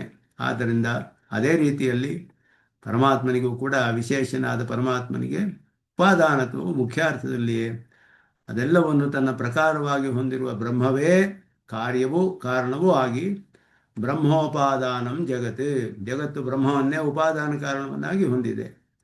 ಸೂಕ್ಷ್ಮ ಚಿರಚಿದ್ವಸ್ತು ಶರೀರಂ ಬ್ರಹ್ಮೈವ ಕಾರಣಮಿತಿ ಜಗತಃ ಬ್ರಹ್ಮೋಪಾದಾನತ್ವೇಪಿ, ಬ್ರಹ್ಮನೇ ಕಾರಣ ಎರಡಕ್ಕೂ, ಎಲ್ಲವನ್ನು ಶರೀರವಾಗಿ ಹೊಂದಿರುವವನು ಈ ಜಗತ್ತಿಗೆ ಅಂತ ಹೇಳಿ ಬ್ರಹ್ಮ ಉಪಾದಾನ ಕಾರಣವಾಗಿದ್ದರೂ ಕೂಡ ಸಂಘಾತಸ್ಯ ಉಪಾದಾನತ್ವೇನ, ಸಂಘಾತಕ್ಕೆ ಉಪಾದಾನತ್ವ, ಎರಡು ಮೂರು ಪದಾರ್ಥಗಳು ಸೇರಿರುವ ಒಂದು ಸಂಘಾತಕ್ಕೆ ಉಪಾದಾನತ್ವವೇ ಹೊರತು ಚಿದಚಿಚೋಹೋ ಬ್ರಹ್ಮಣಶ್ಚ ಸ್ವಭಾವ ಅಸಂಕರ ಅಪಿ ಉಪಪನ್ನತರಃ, ಸ್ವಭಾವದಲ್ಲಿಯೂ ಯಾವ ಸಾಂಕರ್ಯವೂ ಅಂದರೆ ಮಿಕ್ಸ್ಚರ್, ಒಂದಕ್ಕೊಂದು ಬೆರಕೆ ಆಗೋದು ಸಾಧ್ಯವಿಲ್ಲ, ಆಗೋದಿಲ್ಲ. ಜೀವಾತ್ಮ ನಮ್ಮ ದೇಹದಲ್ಲಿಯೂ ಹಾಗೆಯೇ, ಜೀವಾತ್ಮನು ಬಾಲಕನಾಗಿ ಯುವಕನಾದಾಗ ಬೇರೆ ಬೇರೆ ಆಗುತ್ತೆ. ಆದರೆ ಆ ಶರೀರದಲ್ಲಿ ಆಗುವ ಧರ್ಮಗಳೆಲ್ಲ ಜೀವಾತ್ಮನಿಗೆ ಬರೋದಿಲ್ಲ, ಜೀವಾತ್ಮನ ಧರ್ಮಗಳು ಶರೀರಕ್ಕೆ ಬರೋದಿಲ್ಲ. ಜೀವಾತ್ಮನ ಧರ್ಮ ಜ್ಞಾನ ಸ್ವರೂಪ, ಅವನು ಹಾಗೆಯೇ ಇರ್ತಾನೆ, ಜ್ಞಾತೃತ್ವ ಎಲ್ಲ ಅವನಿಗಿದೆ. ಶರೀರವು ಅಚೇತನ, ಅದರ ಸ್ವಭಾವ ಸತತ ಪರಿಣಾಮಿ, ಅದು ಅದರ ಸ್ವಭಾವ ಹಾಗೆಯೇ ಇರುತ್ತೆ. ಎರಡಕ್ಕೂ ಬೆರಕೆ ಆಗೋದಿಲ್ಲ, ಎರಡು ಸೇರಿದರೂ ಕೂಡ. ಹಾಗೆಯೇ ಪರಮಾತ್ಮನಿಗೂ ಚೇತನಗಳಿಗೂ ಪರಮಾತ್ಮನಿಗೂ ಸ್ವಭಾವದಲ್ಲಿ ಯಾವ ಅಸಂಕರ್ಯವೂ ಉಂಟಾಗುವುದಿಲ್ಲ. ಅಸಂಕರ ಅಪಿ ಉಪಪನ್ನತರಃ, ಏಕೆಂದರೆ ಸಂಘಾತದಲ್ಲಿ ಉಪಾದಾನತ್ವ, ಆದ್ದರಿಂದ ಒಂದಕ್ಕೆ ಬೆರಕೆ ಆಗೋದಿಲ್ಲ. ಪರಮಾತ್ಮನಿಗೆ ಯಾವ ಪರಿಣಾಮವೂ ಇಲ್ಲ. ಅದಕ್ಕೆ ಒಂದು ಲೌಕಿಕವಾದ ಉದಾಹರಣೆಯನ್ನು ಕೊಡ್ತಾರೆ. ಯಥಾ ಶುಕ್ಲ ಕೃಷ್ಣ ರಕ್ತ ತಂತು ಸಂಘಾತ ಉಪಾದಾನತ್ವೇಪಿ, ಒಂದು ಬಟ್ಟೆಯನ್ನು ಮಾಡುವಾಗ ಬಿಳಿಯ ದಾರಗಳು, ಕಪ್ಪು ದಾರಗಳು, ಕೆಂಪು ದಾರಗಳನ್ನೆಲ್ಲ ಹಾಕ್ಕೊಂಡು ಈ ಶುಕ್ಲಕೃಷ್ಣ ರಕ್ತ ಹೇಳಿರೋದು ಯಾಕೆಂದರೆ ತೇಜಸ್ಸು ಅಪ್ಪು ಅನ್ನ ಇವುಗಳ ವರ್ಣ ಇದುವೆ. ತೇಜಸ್ಸು ಅಪ್ಪು ಅನ್ನದಿಂದಲೇ ಜಗತ್ ಸೃಷ್ಟಿಯಾಗಿದೆ. ಛಾಂದೋಗ್ಯದಲ್ಲಿ ಹೇಳಿದ ಮೂರು ಪದಾರ್ಥಗಳನ್ನು ಇಟ್ಟುಕೊಂಡು ಐದು ಭೂತಗಳಿಗೂ ಪಂಚಭೂತಗಳಿಗೂ ಉಪಲಕ್ಷಣ. ಆದರೆ ಮೂರೇ ಹೇಳಿದೆ ಅಲ್ಲಿ. ತೇಜಸ್ಸಿನ ವರ್ಣ ರಕ್ತವರ್ಣ, ಅಪ್ಪಿನ ವರ್ಣ ಶುಕ್ಲವರ್ಣ, ಅನ್ನ ಅಥವಾ ಪೃಥ್ವಿಯ ವರ್ಣ ಕೃಷ್ಣವರ್ಣ. ಆದ್ದರಿಂದ ಅದೇ ಉದಾಹರಣೆಯಲ್ಲಿ ತಗೊಳ್ತಾರೆ. ಶುಕ್ಲ ಕೃಷ್ಣ ರಕ್ತ ತಂತು ಸಂಘಾತ ಉಪಾದಾನತ್ವೇಪಿ. ತಂತು ಅಂದರೆ ದಾರಗಳು, ಬಿಳಿ ದಾರ, ಕೆಂಪು ದಾರ, ಕಪ್ಪು ದಾರ, ಮೂರು ದಾರಗಳನ್ನು ಬಣ್ಣದ ದಾರ ತೆಗೆದುಕೊಂಡು ಒಂದು ಬಟ್ಟೆಯನ್ನು ನೇದರೆ ಚಿತ್ರಪಟಸ್ಯ, ಮೂರು ಸೇರಿ ಆಗಿರುವಂತಹ ಈ ಒಂದು ವಸ್ತ್ರವು ತತ್ತಂತು ಪ್ರದೇಶೇ ಏವ, ಆಯಾ ದಾರಗಳು ಎಲ್ಲಿದೆಯೋ ಆ ಪ್ರದೇಶದಲ್ಲಿ ಮಾತ್ರವೇ ಶೌಕ್ಲ್ಯಾದಿ ಸಂಬಂಧ, ಶುಕ್ಲದ ಬಿಳಿಯ ಸಂಬಂಧ ಎಲ್ಲಾಗುತ್ತೆ ಅಂದರೆ ಎಲ್ಲೆಲ್ಲಿ ಬಿಳಿ ದಾರ ಇದೆಯೋ ಅಲ್ಲಿ ಮಾತ್ರ ಬಿಳಿಯ ಸಂಬಂಧ, ಎಲ್ಲೆಲ್ಲಿ ಕಪ್ಪು ದಾರ ಇದೆಯೋ ಅಲ್ಲಿ ಕಪ್ಪು ವರ್ಣದ ಸಂಬಂಧ. ಆದ್ದರಿಂದ ಕಾರ್ಯಾವಸ್ಥಾಯಾಮಪಿ ನ ಸರ್ವತ್ರ ವರ್ಣಸಂಕರ, ಕಾರ್ಯವಾದ ಬಟ್ಟೆಯಲ್ಲಿಯೂ ಒಂದಕ್ಕೊಂದಕ್ಕೆ ಬೆರಕೆ ಆಗೋದಿಲ್ಲ. ಆಯಾ ದಾರಗಳ ವರ್ಣ ಅಲ್ಲಲ್ಲಿಯೇ ಇರುತ್ತೆ, ಎಲ್ಲೆಲ್ಲಿದೆಯೋ ಅಲ್ಲಿರುತ್ತೆ. ಅದೇ ರೀತಿ ಚಿದತೀಶ್ವರ ಸಂಘಾತ ಉಪಾದಾನತ್ವೇಪಿ, ಇದೇ ರೀತಿ ಚೇತನಾಚೇತನ ಬ್ರಹ್ಮ ಮೂರು ಸೇರಿ ಉಪಾದಾನವಾದರು. ಕಾರ್ಯಾವಸ್ಥಾಯಾಮಪಿ, ಕಾರ್ಯಾವಸ್ಥೆಯಲ್ಲಿಯೂ ಭೋಕ್ತೃತ್ವ ಭೋಗ್ಯತ್ವ ನಿಯಂತೃತ್ವಾದಿ ಅಸಂಕರ, ಅಚೇತನವು ಭೋಗ್ಯವಾಗಿಯೇ ಇರುತ್ತೆ, ಚೇತನ ಭೋಕ್ತ ಆಗಿಯೇ ಇರ್ತಾನೆ, ಪರಮಾತ್ಮ ನಿಯಂತ ಆಗಿಯೇ ಇರ್ತಾನೆ. ಎಲ್ಲ ಕಡೆಯೂ ಇಲ್ಲಿ ಯಾವ ಒಂದು ಸಾಂಕರ್ಯವೂ ಉಂಟಾಗೋದಿಲ್ಲ. ಇಲ್ಲಿ ಏನು ವ್ಯತ್ಯಾಸ ಈ ಉದಾಹರಣೆಗೂ ಇದು ಅಂತ ಹೇಳಿದ್ರೆ, ಅಲೌಕಿಕವಾದ ವಿಷಯಗಳು, ಲೌಕಿಕವಾದ ಉದಾಹರಣೆ, ಅದರಲ್ಲಿ ಎಷ್ಟು ಅಂಶಗಳು ಬೇಕೋ ಅಷ್ಟು ಮಾತ್ರ ನಾವು ಸ್ವೀಕಾರ ಮಾಡಬೇಕು. ಎಲ್ಲ ಅಂಶಗಳಲ್ಲಿಯೂ ಯಾವ ಉದಾಹರಣೆಯೂ ಹೇಳಕ್ಕೆ ಸಾಧ್ಯವಿಲ್ಲ. ಆದ್ದರಿಂದ ಇಲ್ಲಿ ಹೇಳ್ತಾರೆ ತಂತೂನಾಂ ಪೃಥಕ್ ಸ್ಥಿತಿ ಯೋಗ್ಯಾನಾಮೇವ ಪುರುಷ ಇಚ್ಛೆಯ ಕದಾಚಿತ್ ಸಂಹತಾನಾಂ ಕಾರಣತ್ವ ಕಾರ್ಯತ್ವಂಚ. ಇಲ್ಲಿ ಏನು ವ್ಯತ್ಯಾಸಗಳಿದೆ ಈ ಉದಾಹರಣೆಗಳಲ್ಲಿ ಅಂತ ಹೇಳ್ತಾರೆ. ಈ ದಾರಗಳೆಲ್ಲ ಬೇರೆ ಬೇರೆಯಾಗಿ ಇರಕ್ಕೆ ಸಾಧ್ಯ. ಬಿಳಿ ದಾರವೇ ಬೇರೆ ಇರುತ್ತೆ, ಕೆಂಪು ದಾರವೇ ಬೇರೆ ಇರುತ್ತೆ, ಕಪ್ಪು ದಾರವೇ ಬೇರೆ ಇರುತ್ತೆ. ಯಾವ ಒಬ್ಬ ಪುರುಷನು ತನ್ನ ಇಚ್ಛೆ ಬಂದಾಗ ಅವುಗಳನ್ನು ತೆಗೆದುಕೊಂಡು ಬಂದು ಕದಾಚಿತ್ ಸಂಹತಾನ ಎಲ್ಲವನ್ನು ಸೇರಿಸ್ತಾನೆ, ಸೇರಿಸಿ ಬಟ್ಟೆಯನ್ನು ಮಾಡ್ತಾನೆ. ಅದರಿಂದ ಕಾರಣತ್ವ ಕಾರ್ಯತ್ವ ಉಂಟಾಗುತ್ತೆ. ಈ ಚೇತನಾಚೇತನ ಬ್ರಹ್ಮ ಪದಾರ್ಥಗಳಲ್ಲಿ ಹೇಗೆ ಅಂತ ಹೇಳಿದ್ರೆ, ಇಹತು ಚಿದಚಿದೋಹೋ ಸರ್ವಾವಸ್ಥೆಯೋ ಪರಮಪುರುಷ ಶರೀರತ್ವೇನ ತತ್ಪ್ರಕಾರತೆಯ ಏವ ಪದಾರ್ಥತ್ವಾತ್. ಇವುಗಳಿಗೆ ಹೇಗೆ ಅಂತ ಹೇಳಿದ್ರೆ, ಪರಮಾತ್ಮನಿಗೆ ಶರೀರವಾಗಿರುವುದರಿಂದಲೇ ಸತ್ಯ, ಇದಕ್ಕೆ ಎಕ್ಸಿಸ್ಟೆನ್ಸೇ ಇಲ್ಲ ಇಂಡಿಪೆಂಡೆಂಟ್ ಆಗಿ. ದಾರದ ಉಂಡೆ ಬೇರೆ ಬೇರೆಯಾಗಿರುತ್ತಲ್ಲ, ಹಾಗೆ ಚೇತನಾಚೇತನಗಳು ಬ್ರಹ್ಮನನ್ನು ಬಿಟ್ಟಿರಕ್ಕೆ ಸಾಧ್ಯವಿಲ್ಲ ಒಂದು ಕ್ಷಣವು. ಯಾವ ಅವಸ್ಥೆಯಲ್ಲಿಯೂ ಯಾವಾಗಲೂ ಅವನ ಶರೀರವಾಗಿ ಅವನ ಪ್ರಕಾರವಾಗಿಯೇ ಇರೋದ್ರಿಂದ ಅದರಿಂದಲೇ ಅದಕ್ಕೆ ಪದಾರ್ಥತ್ವ ಉಂಟಾಗುತ್ತೆ. ತತ್ಪ್ರಕಾರ ಪರಮಪುರುಷೇವ ಕಾರಣಂ ಕಾರ್ಯಂಚ, ಅವನೇ ಕಾರ್ಯವೂ ಕಾರಣವೂ ಆಗ್ತಾನೆ. ಇಲ್ಲಿ ಸಯೇವ ಸರ್ವದಾ ಸರ್ವಶಬ್ದವಾಚ್ಯ ಇತಿ ವಿಶೇಷ, ಎಲ್ಲ ಶಬ್ದಗಳಿಂದಲೂ ಅವನೇ ಹೇಳಲ್ಪಡ್ತಾನೆ ಎಂಬುದು. ಆ ಉದಾಹರಣೆಗೂ ಇದಕ್ಕೂ ಸ್ವಲ್ಪ ವ್ಯತ್ಯಾಸವಿದೆ. ಏನು ತೆಗೆದುಕೊಳ್ಬೇಕು ಅಂದರೆ ಸಾಂಕರ್ಯವಾಗೋದಿಲ್ಲ ಅನ್ನೋದು ಮುಖ್ಯ. ಅಲ್ಲಿ ಬೆರಕೆ ಆಗಬೇಕಾಗಿಲ್ಲ ಅಂತ ಹೇಳಿ. ಸ್ವಭಾವ ಭೇದ ತದಸಂಕರಶ್ಚ ತತ್ರ ಚ ಅತ್ರ ಚ ತುಲ್ಯ. ಆ ದಾರಗಳ ಒಂದು ಸ್ವಭಾವ ಭೇದವು, ವರ್ಣಗಳು ಬೇರೆಯಾಗಿರೋದು ಮತ್ತು ಅದರ ವರ್ಣಗಳು ಬೆರಕೆ ಆಗ್ತೇ ಇರೋದು, ಅದೆರಡು ಕೂಡ ಅಲ್ಲಿಯೂ ಇಲ್ಲಿಯೂ ಸಮಾನವಾದದ್ದು. ಇಲ್ಲಿಯೂ ಕೂಡ ಚೇತನ ಸ್ವಭಾವ ಅಚೇತನ ಸ್ವಭಾವ ಬ್ರಹ್ಮನ ಸ್ವಭಾವ ಬೇರೆ ಬೇರೆಯಾಗಿದೆ, ಒಂದಕ್ಕೊಂದಕ್ಕೆ ಬೆರಕೆ ಆಗುವುದಿಲ್ಲ. ಇದೆರಡು ವಿಷಯಗಳು ದೃಷ್ಟಾಂತದಲ್ಲಿಯೂ ಇಲ್ಲಿಯೂ ಸಮಾನವಾಗಿದೆ ಅಂತ ಹೇಳ್ತಾರೆ. ಏವಂಚ ಸತಿ ಪರಸ್ಯ ಬ್ರಹ್ಮಣಃ ಕಾರ್ಯಾನುಪ್ರವೇಶೇಪಿ, ಪರಬ್ರಹ್ಮನು ಕಾರ್ಯದಲ್ಲಿ ಇದ್ದರೂ ಕೂಡ ಸ್ವರೂಪ ಅನ್ಯತಾ ಅಭಾವಾತ್, ಸ್ವರೂಪದಲ್ಲಿ ಯಾವ ವಿಧವಾದ ಬದಲಾವಣೆಯೂ ಆಗೋದಿಲ್ಲ ಪರಬ್ರಹ್ಮನಿಗೆ. ಆದ್ದರಿಂದ ಅವಿಕೃತತ್ವಂ ಉಪಪನ್ನತರಂ, ಅವನ ಅವಿಕಾರಿಯಾಗಿ ಇರುವುದು ಅತ್ಯಂತ ಉಪಪನ್ನವಾಗಿದೆ. ಪರಮಾತ್ಮನಿಗೂ ಕೂಡ ಕಾರ್ಯಾವಸ್ಥೆಯಲ್ಲಿ ಇದ್ದರೂ ಕೂಡ ಅವನೇ ಕಾರ್ಯವಾಗ್ತಾನೆ. ಕಾರ್ಯವಾದರೆ ಬದಲಾವಣೆ ಆಗಬೇಕು ಅಂತ ಲೋಕದಲ್ಲಿ ಮಣ್ಣು ಕಾರಣ, ಕಾರ್ಯವಾದ ಘಟವಾದರೆ ಬದಲಾವಣೆ ಪರಿಣಾಮ ಹೊಂದಬೇಕಲ್ಲ. ಕಾರ್ಯವಾಗೋದೆಲ್ಲ ಬದಲಾವಣೆ ಹೊಂದಬೇಕು ಅಂದರೆ ಹೊಂದಬೇಕಾಗಿಲ್ಲ. ಇದು ವಿಶಿಷ್ಟವಾದ ವೇಷದಲ್ಲಿ ಕಾರ್ಯವಾಗ್ತಾ ಇರೋದ್ರಿಂದ ವಿಶೇಷಕ್ಕೆ ಯಾವ ಬದಲಾವಣೆಯೂ ಇರೋದಿಲ್ಲ. ಅವನಿಗೆ ಸ್ವರೂಪ ಅನ್ಯತಾ ಭಾವವೂ ಇಲ್ಲ, ಸ್ವಭಾವದಲ್ಲಿಯೂ ಯಾವ ವ್ಯತ್ಯಾಸವೂ ಇಲ್ಲ. ಅವಿಕಾರಿತ್ವ ಅನ್ನೋದು ಅತ್ಯಂತ ಉಪಪನ್ನವಾಗಿದೆ ಅನ್ನೋದನ್ನು ಸ್ಥೂಲಾವಸ್ಥಸ್ಯ ನಾಮರೂಪ ವಿಭಾಗ ವಿಭಕ್ತಸ್ಯ ಚಿರಚಿದ್ವಸ್ತುನಃ ಆತ್ಮತೆಯ ಅವಸ್ಥಾನಾತ್ ಕಾರ್ಯತ್ವಂ ಅಪಿ ಉಪಪನ್ನತರಂ. ಅವನಿಗೆ ಯಾವ ಒಂದು ಬದಲಾವಣೆಯೂ ಇಲ್ಲ ಅಂದರೆ ಕಾರ್ಯ ಅಂತ ಹೇಗೆ ಹೇಳ್ತೀರಾ? ಕಾರ್ಯ ಅಂದರೆ ಕಾರಣವು ಬದಲಾಗಿ ಕಾರ್ಯ ಉಂಟಾಗಬೇಕು. ಕಾರ್ಯ ಅಂದರೆ ಅವಸ್ಥಾಂತರಾಪತ್ತಿ ಅಂತ ಹೇಳೋದು. ಬೇರೆ ಒಂದು ಅವಸ್ಥಾಂತರ ಇಲ್ಲಿ ಹೇಳ್ತಾರೆ ನೋಡಿ, ಅವಸ್ಥಾಂತರಾಪತ್ತಿರೇ ವಹಿ ಕಾರ್ಯತ. ಕಾರ್ಯ ಅಂದರೆ ಏನು ಅಂದರೆ ಒಂದು ಪದಾರ್ಥವು ಇನ್ನೊಂದು ಅವಸ್ಥೆಗೆ ಹೋಗುತ್ತೆ, ಸ್ಟೇಟ್ ಚೇಂಜ್ ಆಗುತ್ತೆ. ಆದ್ದರಿಂದಲೇ ಅವಸ್ಥಾಂತರಾಪತ್ತಿ, ಇನ್ನೊಂದು ಅವಸ್ಥೆಯನ್ನು ಹೊಂದೋದೇ ಕಾರ್ಯ ಅಂತ ಹೆಸರು. ಅದಕ್ಕೆ ಒಂದು ಪದಾರ್ಥವು ಬೇರೆ ಒಂದು ಅವಸ್ಥೆಗೆ ಹೋದರೆ ಕಾರ್ಯ ಉಂಟಾಯಿತು ಅಂತ ಹೇಳ್ತೀವಿ, ಕಾರಣದಿಂದ ಕಾರ್ಯ ಉಂಟಾಯಿತು ಅಂತ. ಸ್ಥೂಲಾವಸ್ಥೆಯಲ್ಲಿರುವ ನಾಮರೂಪ ವಿಭಾಗವನ್ನು ವಿಭಕ್ತವಾಗಿರುವ ಈ 4 ವಿಧವಾದ ಸೃಷ್ಟಿ, ಅಲ್ಲಿ ಇರುವಂತಹ ಚೇತನ ಮತ್ತು ಅಚೇತನ ಪದಾರ್ಥಗಳು, ಚಿರಚಿತ್ ಪದಾರ್ಥಗಳು, ಅವುಗಳಿಗೆಲ್ಲ ಆತ್ಮನಾಗಿ ಪರಮಾತ್ಮನು ಇರೋದರಿಂದ ಎಲ್ಲಕ್ಕೂ ಆತ್ಮನಾಗಿ ಅವೆಲ್ಲವೂ ಅಪೃಥಕ್ ಸಿದ್ಧವಾದ್ದರಿಂದ ಇವನು ಕಾರ್ಯದಲ್ಲಿ ಸೇರಿದ್ದಾನೆ, ಪರಮಾತ್ಮನು ಕಾರ್ಯದಲ್ಲಿ ಸೇರಿದ್ದಾನೆ. ಆದರೆ ಅವಸ್ಥೆಯು ಬರೀ ಅವನ ಶರೀರ ಭಾಗವಾದ ಚೇತನಾಚೇತನಗಳಲ್ಲಿ ಬದಲಾವಣೆಯಾಗಿ ಅವಸ್ಥಾಂತರಾಪತ್ತಿ. ಆದ್ದರಿಂದ ಪರಮಾತ್ಮನಿಗೆ ಹೇಗೆ ಅವಸ್ಥಾಂತರಾಪತ್ತಿ ಅಂದರೆ ಸೂಕ್ಷ್ಮ ಚಿರಚಿದ್ ವಿಶಿಷ್ಟವಾದ ಅವಸ್ಥೆಯಿಂದ ಸ್ಥೂಲ ಚಿರಚಿದ್ ವಿಶಿಷ್ಟವಾದ ಅವಸ್ಥೆಗೆ ಹೋಗೋದ್ರಿಂದ ಅವಸ್ಥಾಂತರಾಪತ್ತಿ. ಆದ್ದರಿಂದ ಪರಮಾತ್ಮನಿಗೂ ಕಾರ್ಯದಲ್ಲಿ ಪ್ರವೇಶವಾಗುತ್ತೆ. ಆದ್ದರಿಂದ ಕಾರ್ಯದಲ್ಲಿ ಆಗೋದ್ರಲ್ಲಿ ಯಾವ ವ್ಯತ್ಯಾಸವೂ ವಿರೋಧವೂ ಇಲ್ಲ. ಅವಸ್ಥಾಂತರಾಪತ್ತಿರೇ ವಹಿ ಕಾರ್ಯತ. ಇಲ್ಲಿಯವರೆಗೂ ಸೃಷ್ಟಿ ಉಪಾದಾನ ಕಾರಣತ್ವವನ್ನು ಸ್ಥಾಪನೆ ಮಾಡಿದ್ರು.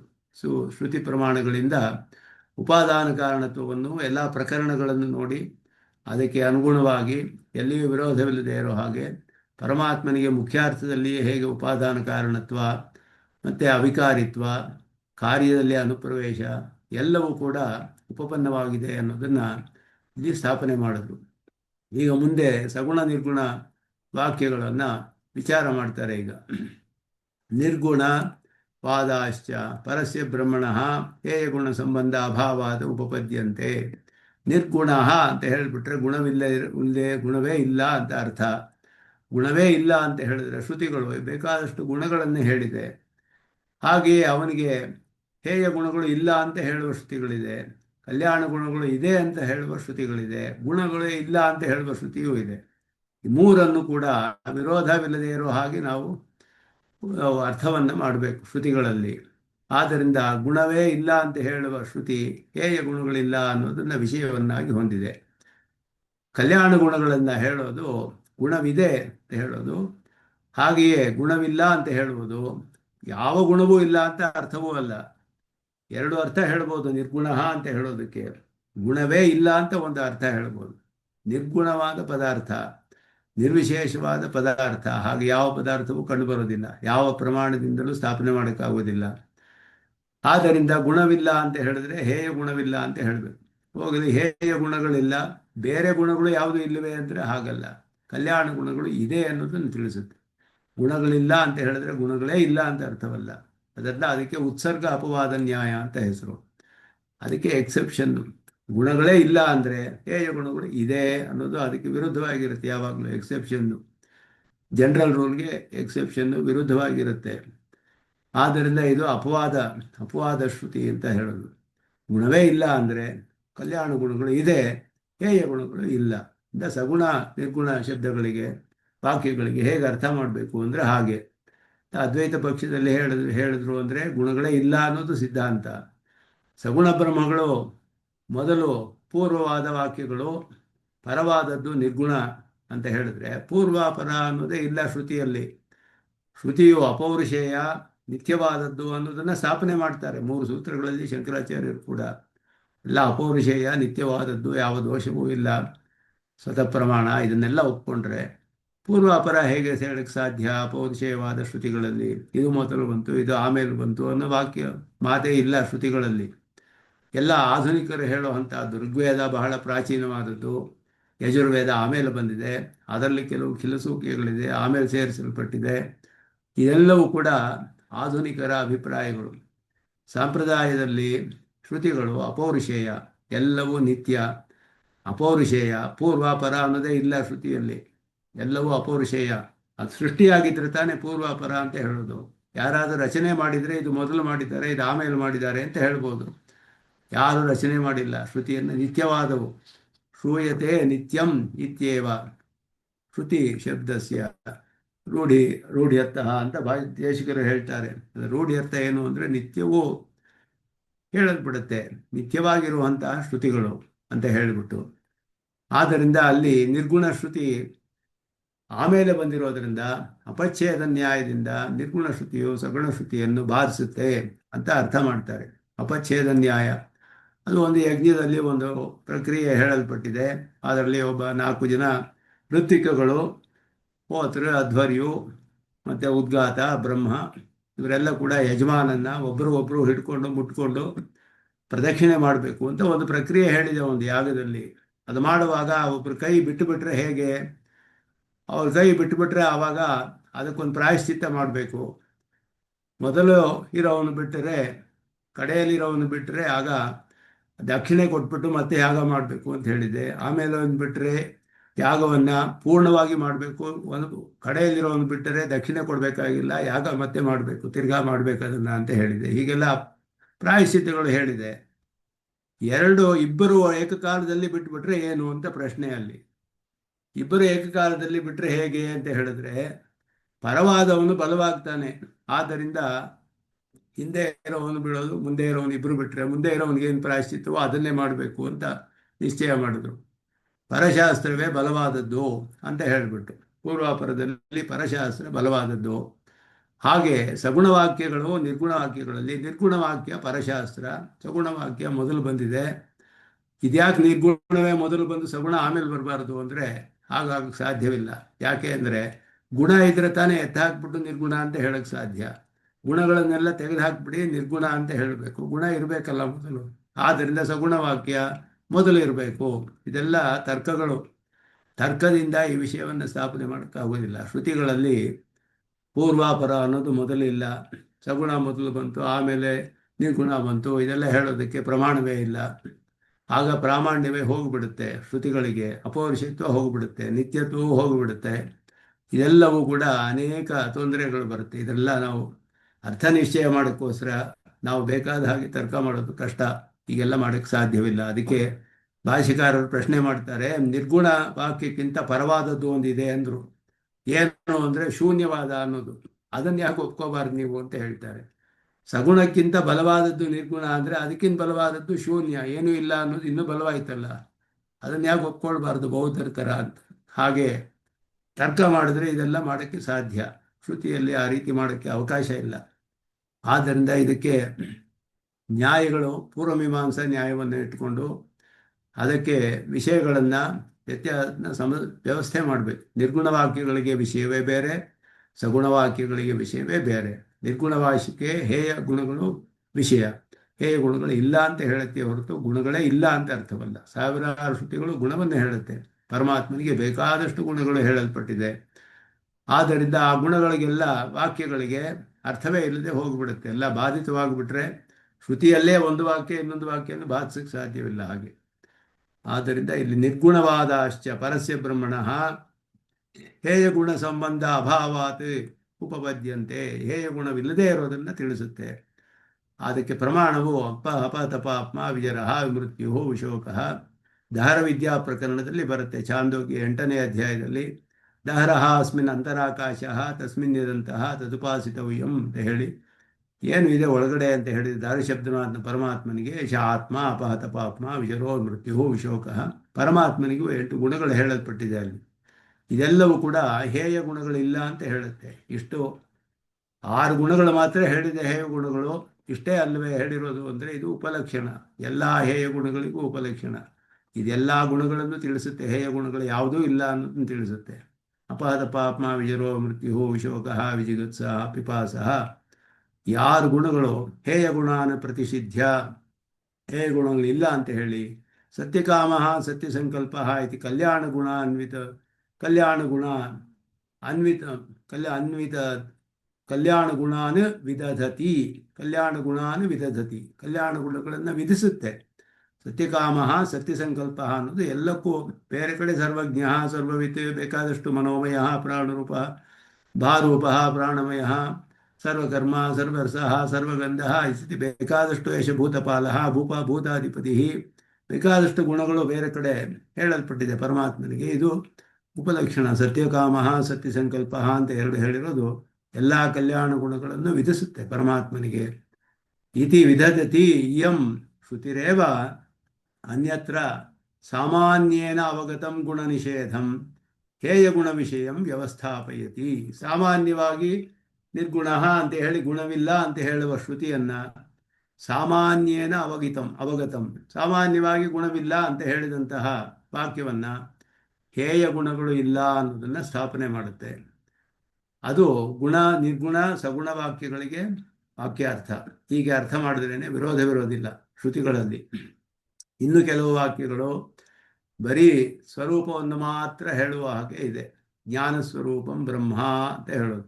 ಜ್ಞಾನಸ್ವರೂಪಂ ಬ್ರಹ್ಮೇತಿ ವಾದಶ್ಚ. ಜ್ಞಾನಸ್ವರೂಪಂ ಬ್ರಹ್ಮ ಅಂತ ಹೇಳಿದ್ರೆ ಬರೀ ಸ್ವರೂಪ ಮಾತ್ರ ಇದೆ, ಅವನಿಗೆ ಯಾವ ಗುಣಗಳು ಇಲ್ಲ ಅಂತ ಅರ್ಥವಲ್ಲ. ಸ್ವರೂಪವನ್ನು ಕೆಲವು ವಿಷಯಗಳು ತಿಳಿಸುತ್ತೆ ಕೆಲವು ವಾಕ್ಯಗಳು, ಸ್ವಭಾವವನ್ನು ಕೆಲವು ವಾಕ್ಯಗಳು ತಿಳಿಸುತ್ತೆ. ಎಲ್ಲವನ್ನು ಎಲ್ಲ ಒಂದೇ ವಾಕ್ಯದಲ್ಲಿ ತಿಳಿಸ್ಬೇಕು ಅಂತ ನಿಯಮ ಇಲ್ಲ ಶ್ರುತಿಯಲ್ಲಿ. ಶ್ರುತಿಯಲ್ಲಿ ಹೇಗೆ ಹೇಳಿದೆಯೋ ಅದನ್ನು ನಾವು ಅರ್ಥ ಮಾಡ್ಕೊಳ್ಬೇಕು, ವಿರೋಧವಿಲ್ಲದೆ, ಪರಸ್ಪರ ವಿರೋಧವಿಲ್ಲದೆ. ಆದ್ದರಿಂದ ಜ್ಞಾನಸ್ವರೂಪಂ ಬ್ರಹ್ಮ ಅಂತ ಹೇಳುವ ವಾಕ್ಯವು ವಾದಶ್ಚ ಸರ್ವಜ್ಞಸ್ಯ ಸರ್ವಶಕ್ತೇ. ಸರ್ವಜ್ಞ ಸರ್ವ ಇತಿ ಎಲ್ಲ ಹೇಳಿದೆಯಲ್ಲ, ಸರ್ವಶಕ್ತಿ. ಈ ಸರ್ವಜ್ಞನಾದ ಸರ್ವಶಕ್ತಿಯಾದ ನಿಖಿಲ ಹೇಯ ಪ್ರತ್ಯನೀಕ ಕಲ್ಯಾಣ ಗುಣಾಕರಸ್ಯ ಬ್ರಹ್ಮಣ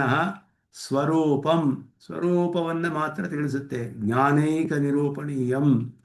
ಜ್ಞಾನದಿಂದಲೇ ಅವನನ್ನು ತಿಳಿಯಕ್ಕೆ ಸಾಧ್ಯ. ಜ್ಞಾತೃತ್ವ ಅದರಿಂದಲೇ ಪರಮಾತ್ಮನನ್ನು ತಿಳಿಬೇಕು. ಜ್ಞಾನೈಕ ನಿರೂಪಣೀಯಂ ಸ್ವಪ್ರಕಾಶತೆಯ ಜ್ಞಾನ ಸ್ವರೂಪಂಚ.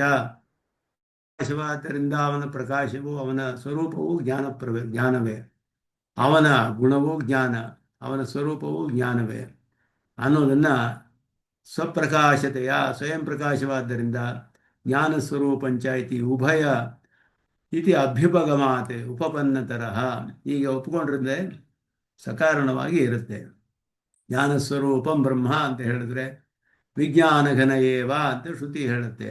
ವಿಜ್ಞಾನಘನ ಏವ ಅಂದರೆ ಜ್ಞಾನ ಸ್ವರೂಪವಿಲ್ಲದ ಭಾಗವಿಲ್ಲ ಅಂತ ಅರ್ಥ. ಸ್ವರೂಪದಲ್ಲಿ ಉಪ್ಪಿನ ಒಂದು ಉದಾಹರಣೆ ಕೊಟ್ಟರೆ ಉಪ್ಪಿನಂತೆ ಅಂತ ಹೇಳಿ ಅದಕ್ಕೆ ಉದಾಹರಣೆಯನ್ನು ಶ್ರುತಿ ಸೈಂಧವಗನ ಯಥಾ ಸೈಂಧವಗನ ಅನಂತರ ಅಬಾಹ್ಯ ಕೃತ್ಸ್ನಃ ರಸಘನ ಏವ ಅಂತ ಉದಾಹರಣೆಯನ್ನು ಕೊಡುತ್ತೆ. ದೃಷ್ಟಾಂತದಲ್ಲಿ ಸೈಂಧವ ಅಂದರೆ ಉಪ್ಪು, ಉಪ್ಪಿನ ಕಟ್ಟಿ ಹೇಗೆ ಅಂತ ಹೇಳಿದ್ರೆ ಹೊರಗಡೆ ಒಳಗಡೆ ಅನ್ನೋದಿಲ್ಲ, ಅದಕ್ಕೆ ಪರಿಪೂರ್ಣವಾಗಿ ಉಪ್ಪೇ ಅದು. ಉಪ್ಪಿನ ಒಂದು ಹೊರಮೈ ಕೂಡ ಉಪ್ಪೇ, ಅದಕ್ಕೆ ಹೊರಮೈ ಅನ್ನೋದು ಇಲ್ಲ.